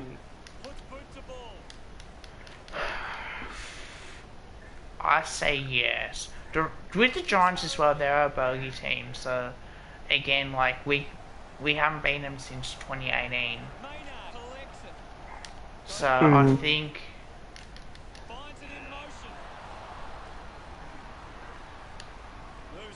I think if we're going to beat them, it's, it has to be good. Yeah. Sydney we can beat, but Alright, so do you think we can beat Bulldogs? yeah, we normally do beat them. Okay. Do you think we can beat Brisbane?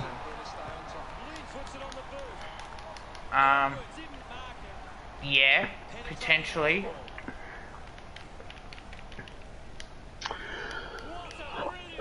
Yeah, okay, I'll go for it anyway. Geelong, do you think we can beat Geelong? We should, but I don't know. Port Adelaide? No. Melbourne? Yes. Okay. So, how many did you say you said no to? About 6, you reckon? Yeah. Giants.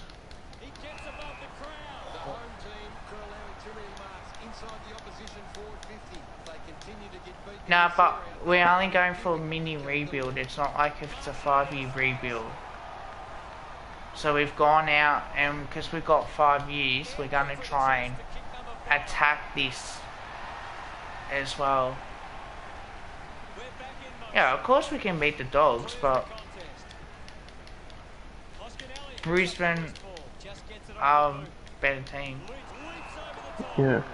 I do, like, in all seriousness, like, I do feel like I mean, I've always said expectations are 12. But, because one of the things that I don't think people are taking into consideration is that yes, we may have a young team, but we do have a fair bit of established experience. That people aren't sort of, I don't know, maybe realizing or, you know, whatever it is at the end of the day. Um, like, I'm not like saying that like I'd go out of my way. Like if there was a betting agency that said, hey, we're paying such and such for top eight, you know, I wouldn't go out and put money on it. But like, it wouldn't like, it would surprise me if we make the eight, but it doesn't shock me if that makes any sense. Yeah.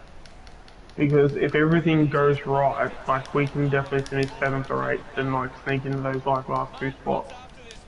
Because if you tell me if we get a full year out of Jeremy Howe, like, I mean, I'm sure Kev, you saw the West Coast game and just how, ironically, just the fact that when Jeremy Howe came back, how settled everybody was. Yeah. And then even putting, say, someone like a Pendlebury back there to, you know, establish that experience. You know, everyone's going to. Yeah, there you go. Now, Melbourne we can definitely beat. Like, we've got a good record, so do... Yeah, but it's sort of... No, but it's sort of like a... Yeah, no, I get where you're both coming from. But yeah, like... Nah, West Coast I think we can beat. Because we beat them 2 years... Actually, yeah. I think that... Yeah, I think there's about 6, like for me personally.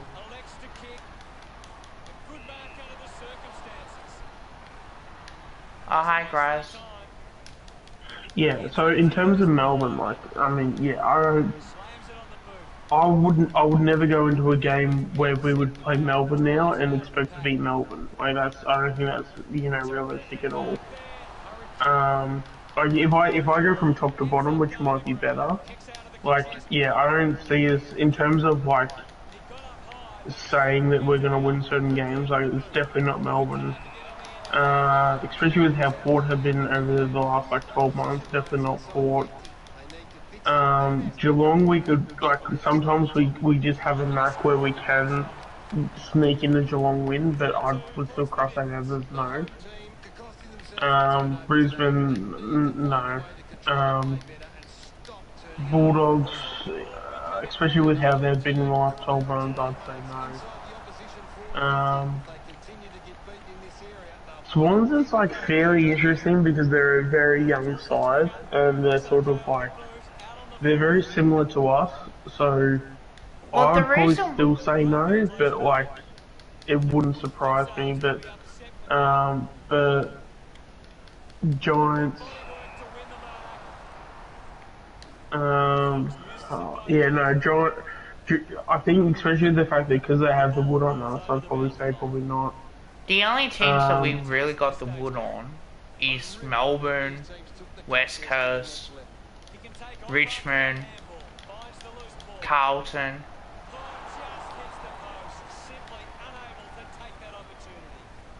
Like, yeah, that's the only reason. I think it's definitely not a, like, you can make a case and, well,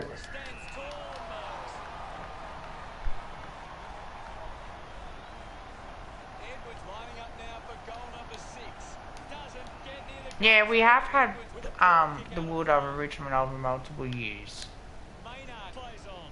Wait, in the 2021, that was the... That was a draw. No, the 2021 was the COVID one. That was when we played West Coast in that one final that no one expected us to beat. I think you might be talking about 2018. No, but he says not Richmond though. So yeah, we've had the wood over Richmond. We beat them in the prelim in 2018. We beat them 2019 round 2. We beat them this year. We only drew against them and only lost to them late in 2019 later on and 2018 twice. I think recently, like Richmond have won some games against us, but I think we're ahead, but like only slightly ahead. I think off the top of my head.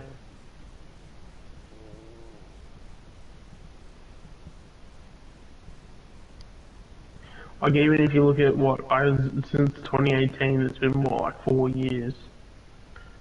So like I don't know, like they probably have won a game or two, but like that but when it's over like 4 seasons, I'd imagine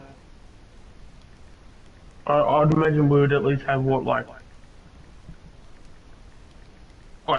um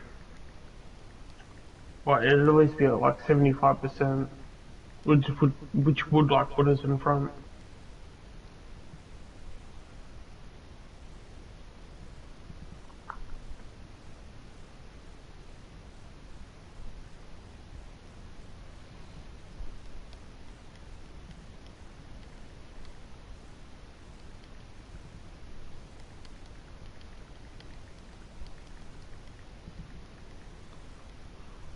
Yeah, so like.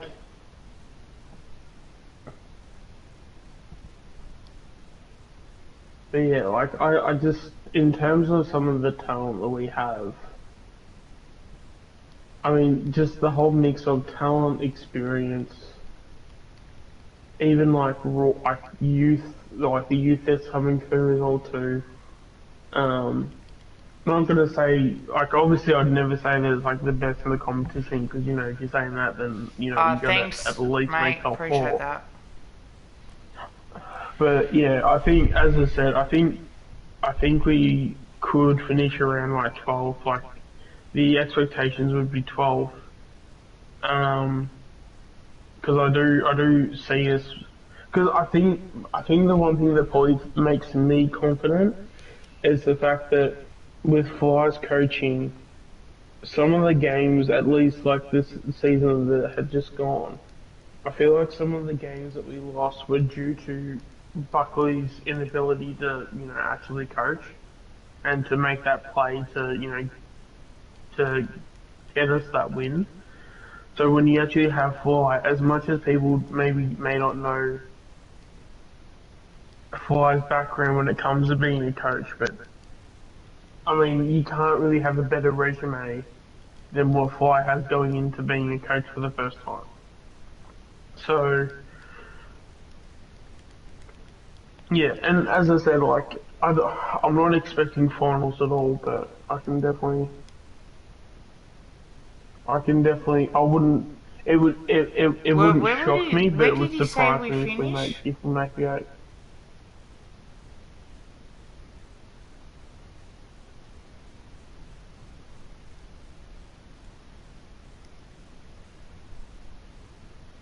Yeah, that's not. Yeah, it's definitely not a number.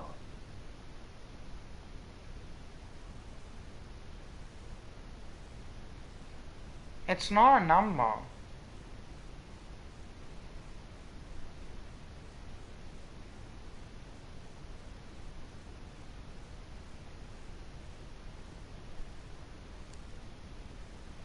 Why did you unhide Graz?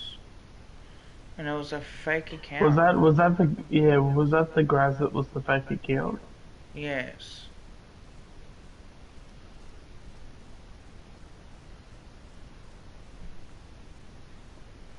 I don't know. I can't read it. It has to be in English for me. Is it sixth? No, that was a fake account of Graz. I'm telling you.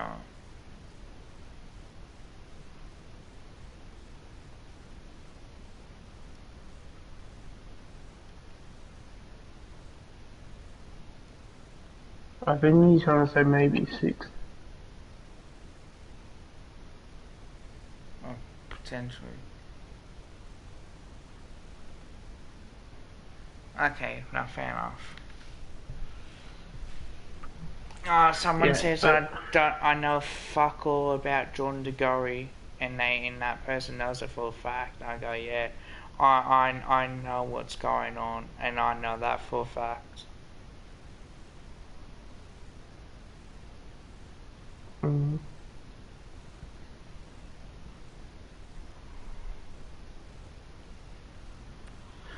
Yeah, but like,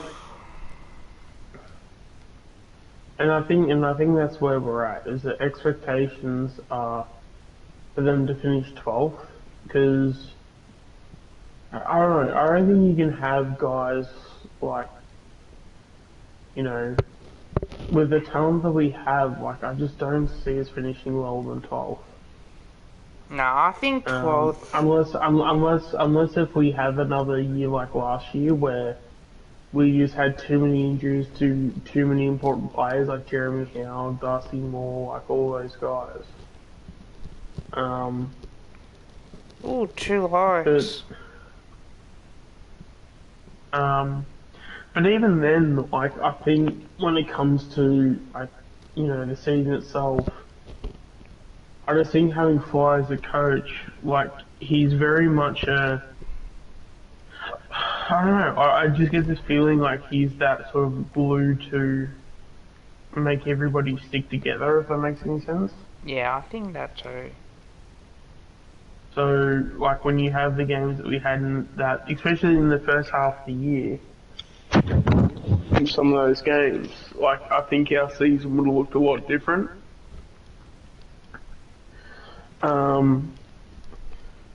And like if we pinched the games like like the Brisbane game where friggin' what's his name kicked the goal after the siren. I think there was a Port Adelaide game around that time too where we only lost. I think we lost by under a goal.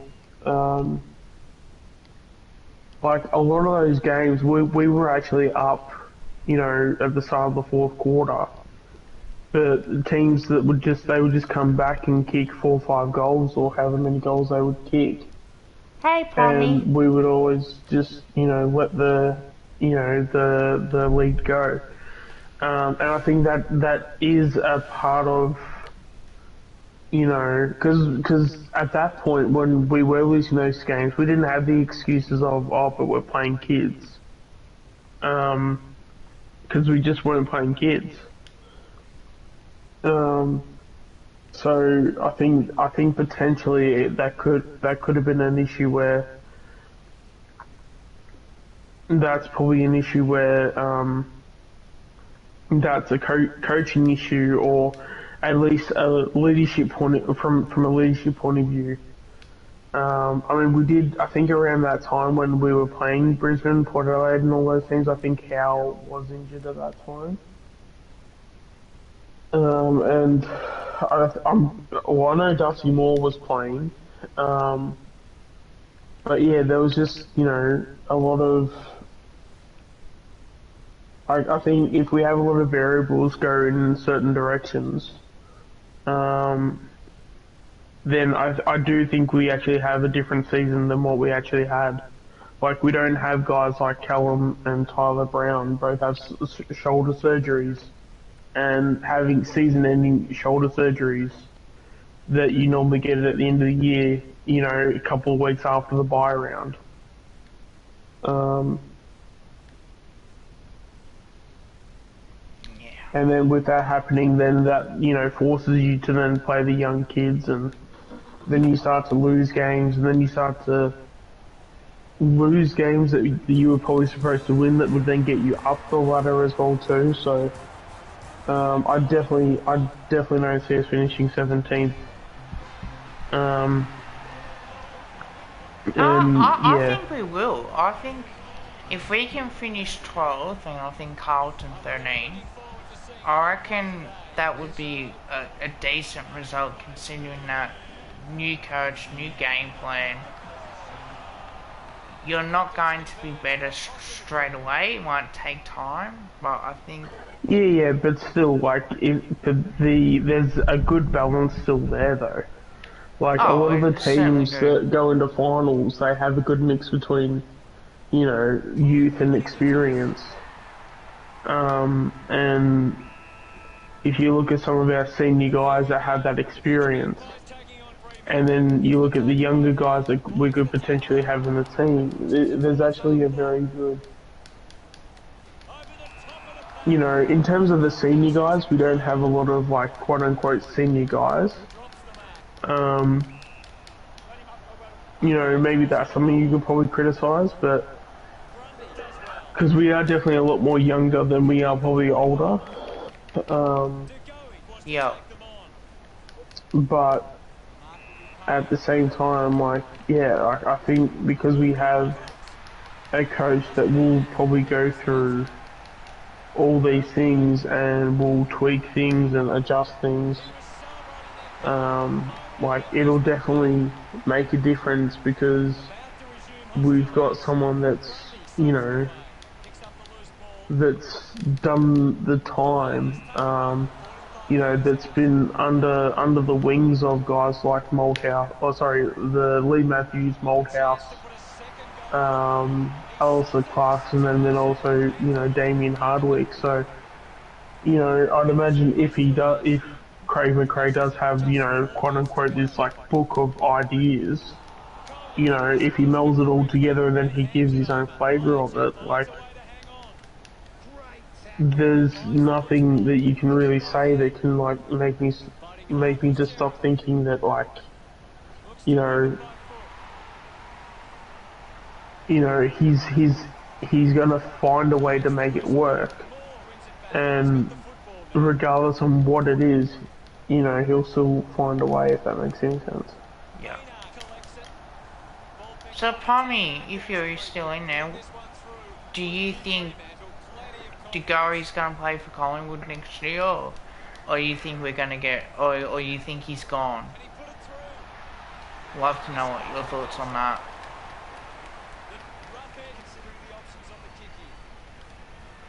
I give Graham Wright a lot of credit, actually, too, because he's done a wonderful job as a footy boss, as a whole director thing, the way that he's handled things at Collingwood with the whole Jordan De Goey situation, with Buckley's decision to see how, you know, we go as well.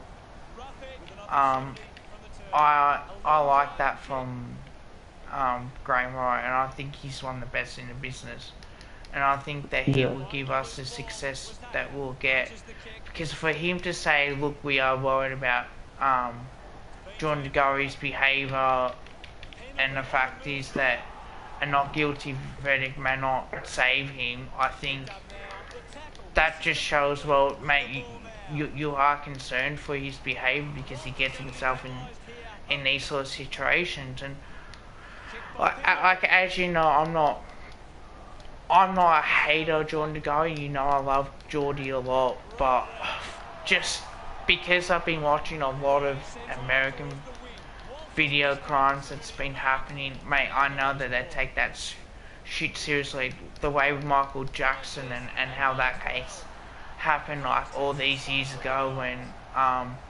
he got off basically because there wasn't enough evidence, but yet he knew he did the wrong thing. So I think with that, like, it is interesting, but I think we'll definitely get success. It's all a matter of when. I think. Yep.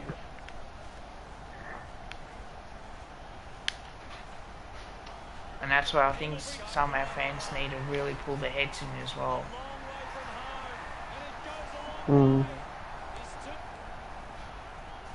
Because at the end of the day, if that was any other person, they get sacked. Well, I mean, I don't know if I've made this, if I'll put this opinion out there or not, but I reckon the way it'll play out is, regardless if De Goey plays or not, I just think he's just going to go by free agency and he's just going to put himself on the market and go, yep, who wants me? Yeah. And then at least at that point, a club will, I mean, they won't get him for free, but, like, you know, they can pay him a contract. We then get a draft pick and then, you know, we can then wipe our hands clean with him. I think we're going to have to. Yeah, unfortunately, that's the way it's going. I hate saying it too, but as Well, I mean, that's the position we're in, so we can't help that. Digo's done this to himself, and he's only got himself to blame.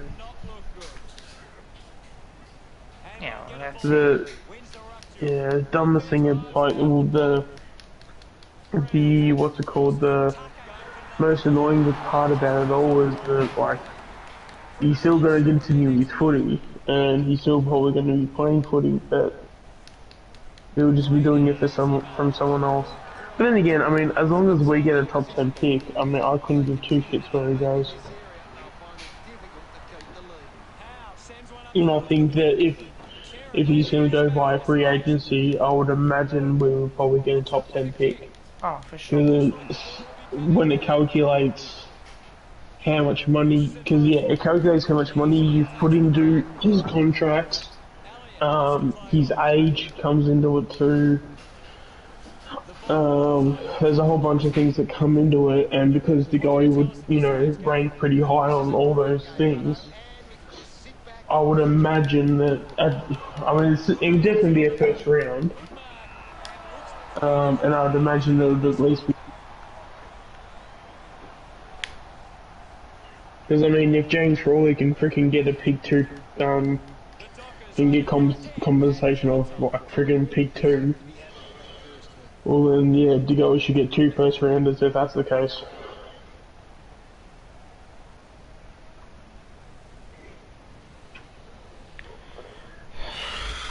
Fuck's sake, some people so good.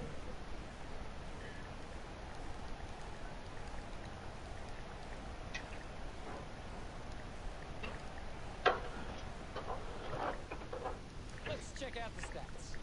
Fremantle are doing a great job of applying pressure. Actually, that is actually a good question actually. So, if you had to predict what's going to happen in the next 12 months, what do you think is going to happen with Digo?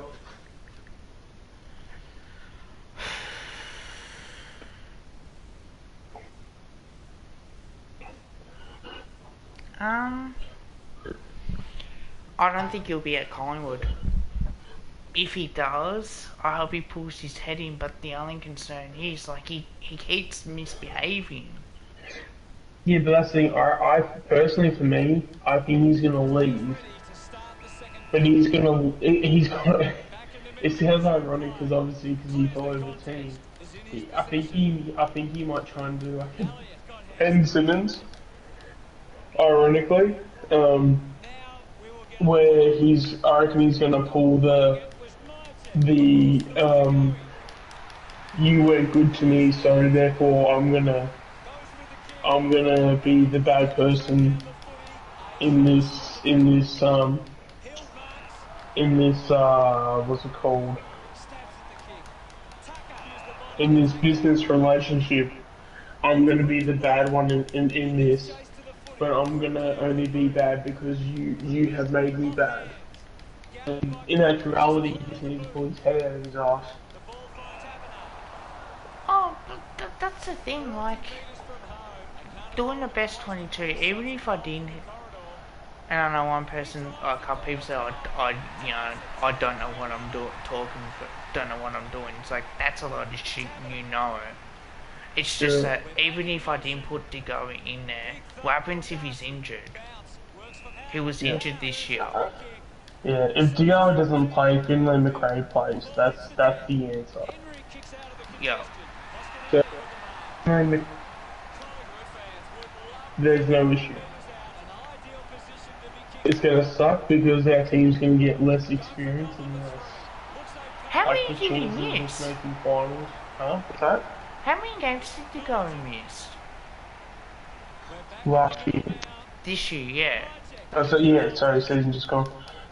3? So, it was concussion, yeah? Yeah. I think he played about 19 games.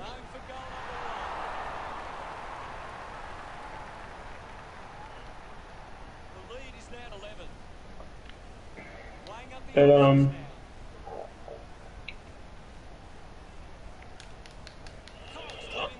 but yeah, no, it's one of those things where it's like people go, oh, but you know, like, you know, you can't be replacing the guy he's too valuable. It's like, we can't.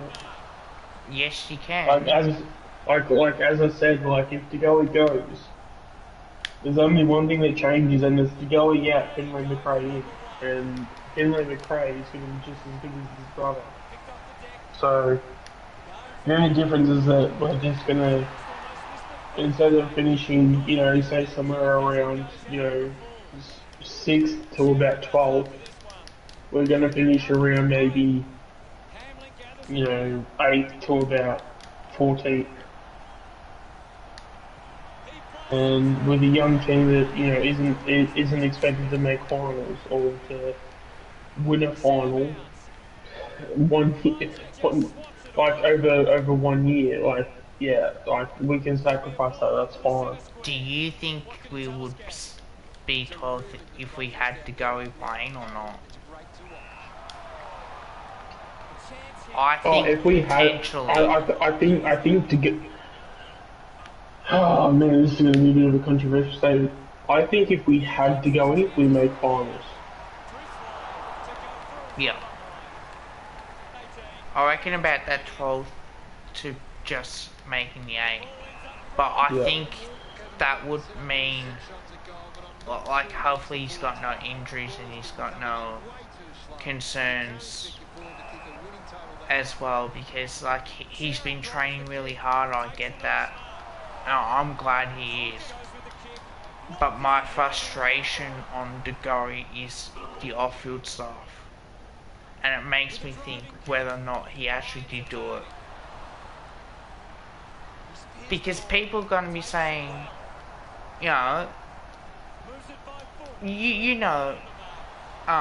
what the courts do. They look at your history. They go, no, this is your criminal record. You've done this, this, and this. Sorry, but we're gonna have to. He lied about being in the bath and being in the fight. See, to me, like, has he learned anything?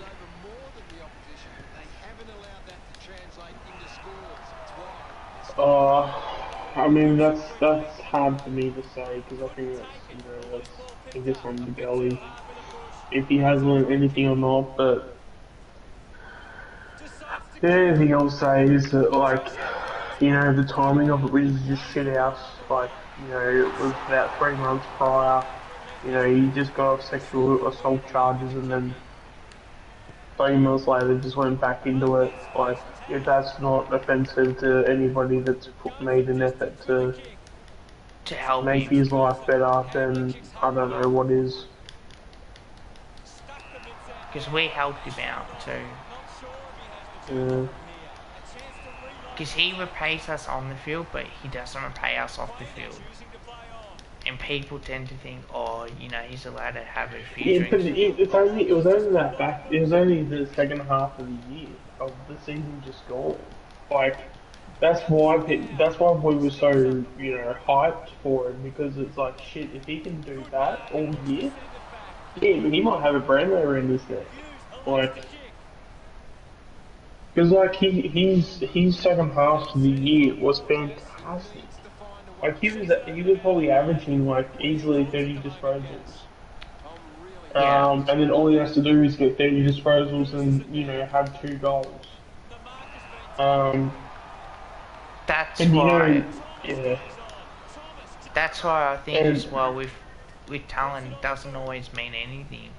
You got to be willing to show the work. Like NBA guys, they can be as talented as shit, but that doesn't mean anything. yeah. So I think like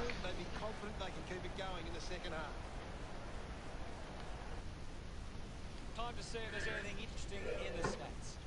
The Magpies haven't been winning the ball as often around the contest, but it's what they're doing after the initial contest that sees them in the lead. Thanks for that. Plenty of action to come in the second half. We'll be ready to go again shortly.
So yeah, so is there anything else to discuss, I guess? Um,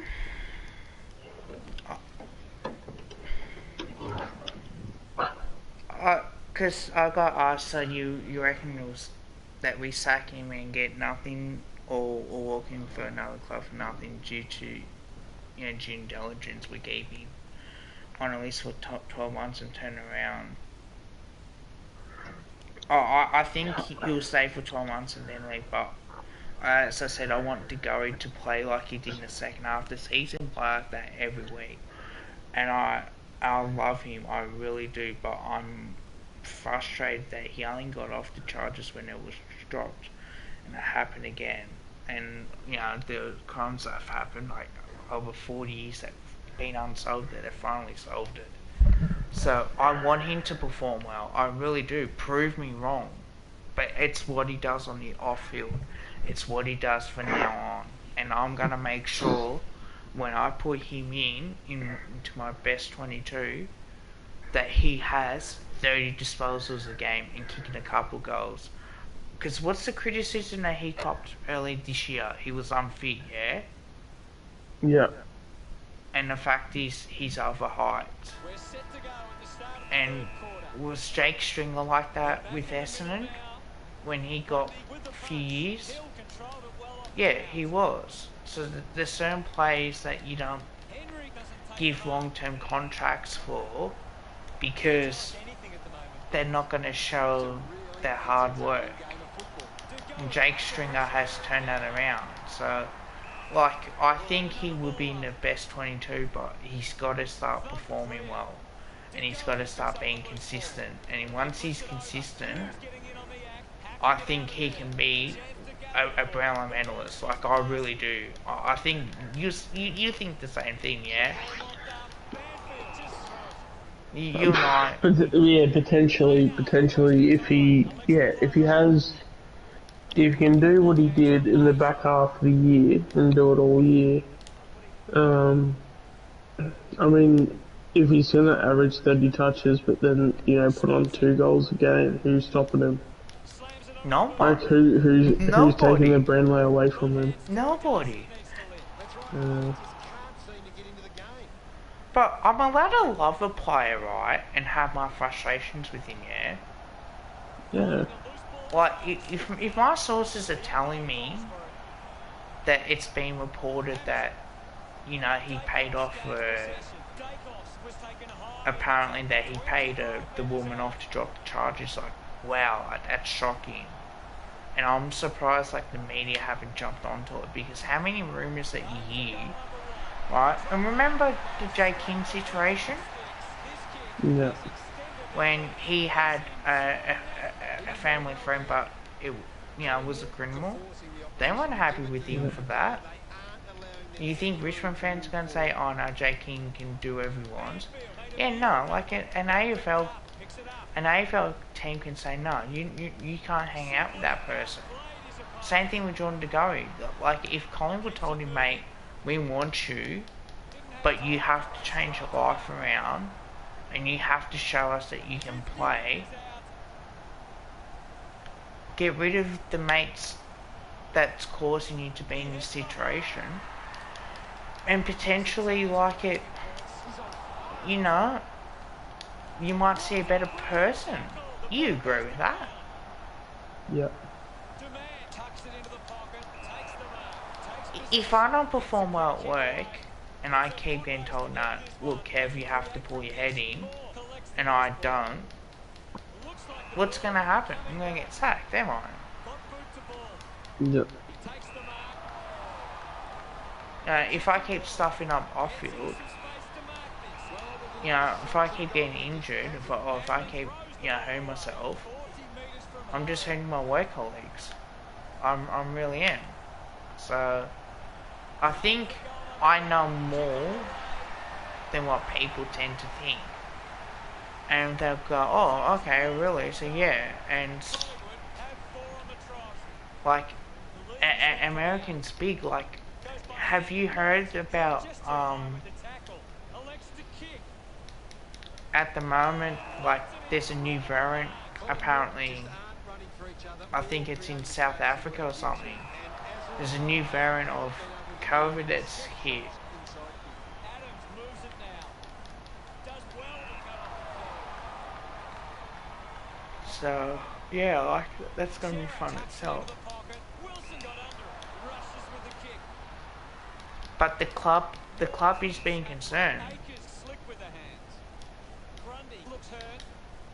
Gary If you were Collingwood, would you be concerned with Jordan DeGarry? handballs. Just behave in that. All well. Collingwood just aren't running for each other or creating. I know I would be as a boss. Oh, got it. That's an easy one for DeGarry. Back with another centre bounce. The Magpies got winning the ball out of the clearance and are capitalising. It's much easier to score when you're always on the front foot. Slams it onto the boot. So, Pendlebury takes the mark. do you think Pendles as well? Since I got you here, Sean, do you think Pendles would be trial to play half forward, Number 2. The kick towards goal. half back, so- or midfield, or maybe bit of all three or both? If Penderbury isn't playing midfield, the best spot to put him is halfback. It's not that he can't kick a goal, but he's just not. I don't think he's. The last year or two, he just hasn't been known to kick goals.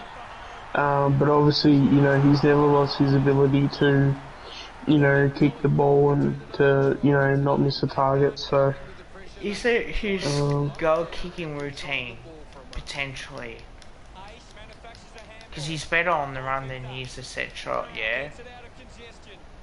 yeah. Can't take the mark. I haven't seen him for a while, Gaz. He's barely touched Because I can't leave Pendlebury out of the team. the kick that Even sub on him, I just can't. almost kicks it out, and the ball will be coming back. Yeah. Hamling with a Because I low think, steering kick. who do we have?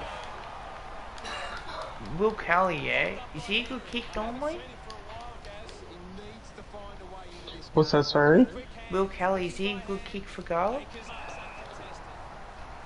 It's cut off by Quainer. Um, That ball to the opposition. I'd say yes. I've seen him have a few shots at VFL level. Nothing's like sticking out of like anything of like concern or anything. So yeah, whenever I did remember whenever I did see him have set shots, like I can't remember him missing, but like I'm sure he would have, but like I just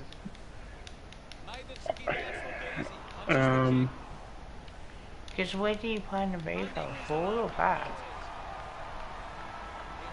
oh he did play in the VFL sometimes forward, but Oh, got one more quarter. Mundy with a massive goal. Anything you can see, Gary? Last quarter action, ready to go. They need to get a I'm move gonna on go this bet one. after this The anyway. umpire set the bounce to restart the So, game. Darcy can't hit the target. finish Pick it up off. now. Pendlebury hurry kick. Tucker takes a strong hold. Tucker sends one up towards the wing. A chance to reload the attack now. Tips it towards half forward. Nobody can hold on here. I haven't seen him for a while, Gaz. Yeah, he's barely touched the ball, hasn't he? Akers didn't mark it. Collects the loose ball. Henry just threw it. I just Chose to could kick you it. see Takes it Caleb out. Holter Tests the mark. round one or not? Tips it towards half forward. Because I think he might. By Darcy. The ball ends up going to ground. Gets the ball out of heavy Come traffic. on. One more. Collected by Moore. Walters. Moore decides to play on. Hacks it forward. Hughes gets on the end of this. Just 4 minutes to go. Pumps the ball long. Terrific mark there. Did well to get a hand in. It's bounced to the advantage of the opposition.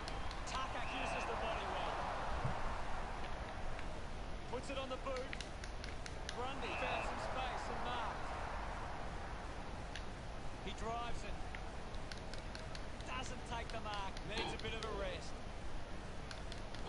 Can't take possession. Howe hacking it out of there.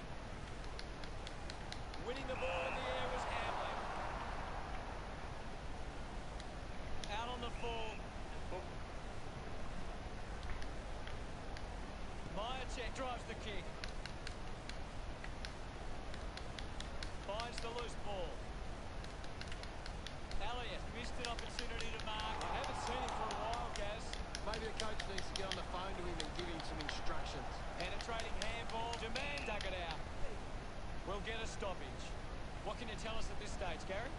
I'd love for the coach to send a message out there Got and it. tell these players to take the game off.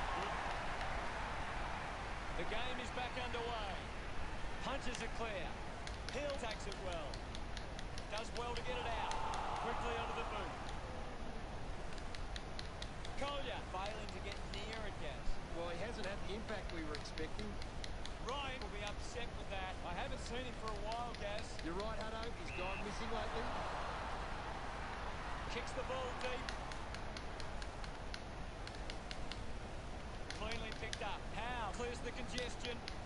Demand leaps over the top. Collingwood haven't been able to set up many set shots at goal, but I'm not sure that it's the forwards' fault. The ball has been coming in way too slow. You can't expect your forward to kick a winning total that way. Found a way to keep it alive. Couldn't complete the play. Ball. Umpire calls for a throw-in. Ball back into play. Won it down. He's got the footy in his hands.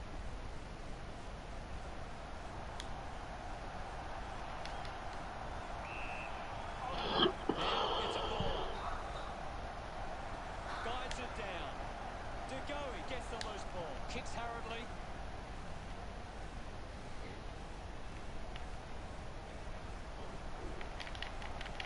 Henry uses his pace. Going for goal number one.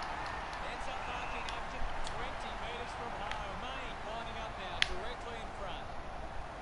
Going for goal number one. Yeah, that's Good it. result there. Game That's a over. goal for Collingwood.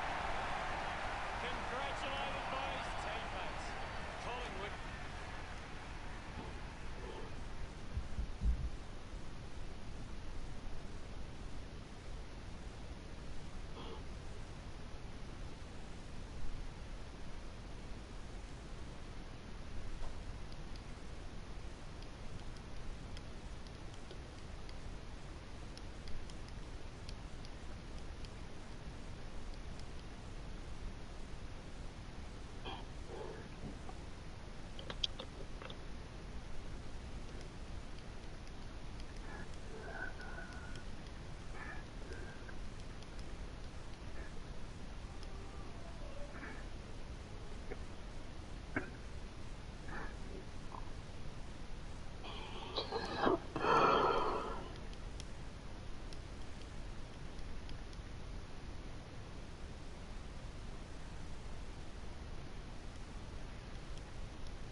Alright. Umpire ready to resume play.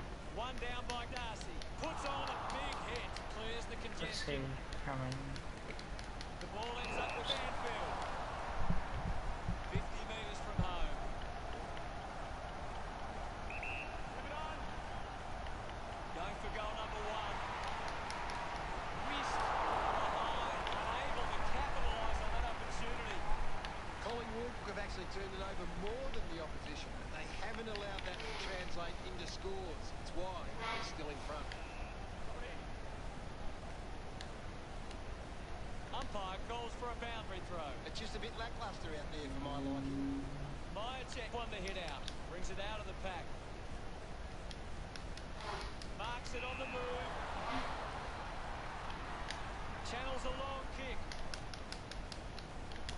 A clean pick up. Sends it clear of the contest. seen him for a while, Gaz. Yeah, he's having a real quiet match, Hutto.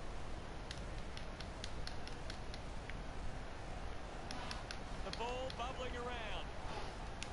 Bewley just gets it onto the boot. He'll get a mop up. Kicks in heavy traffic. A clean collect. He goes for broke. Steady hands there as he holds the 20 metres from home. Main Running up now score directly a in goal. front.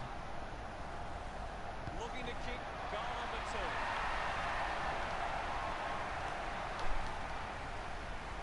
We're back in motion. Won the hit out. And now we'll have a ball up. One down. There'll be a ball up in the centre square. Meyer checks up the clear. He has the ball. Clock running out in the final term. Gets the loose ball.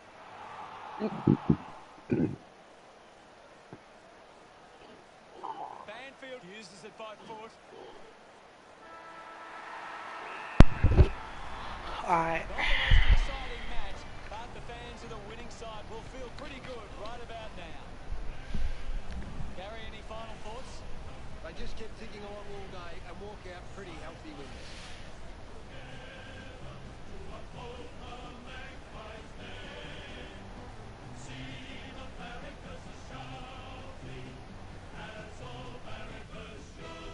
Final scores are 70 to 23.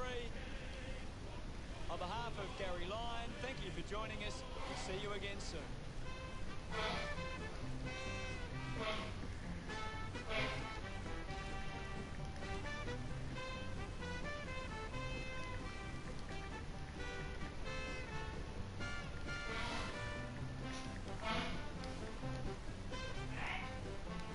Alright guys, I'm gonna end my stream.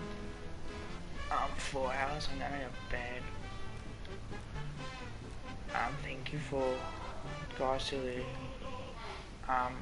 like the stream. People watching haven't liked the stream, please like the stream. Also, if you haven't subscribed, please subscribe as well. How many likes? 6 likes. Yeah, pretty decent. Sean, you got anything to say? Yeah, I mean, obviously, thanks everybody for tuning into the stream. Obviously got, a lot out of this, and, yeah, no, just happy to, I'm trying to get my words together. Yeah, no, just, happy to be within, like, in the stream and stuff, so, yeah, make sure to like the stream if you guys haven't liked it already, and, yeah, if you want to keep up to date with, both of our channels, make sure to subscribe for future content, but, yeah, for now we've obviously reached the end of the stream, so yeah, we're gonna head off and probably go to bed, and, I guess we'll see you guys all, another day. Yeah, that's it. Busy day tomorrow, so I'll try and head off to the gym and get some workout in as well. But until next time, bye for now. Okay, let's see. Right.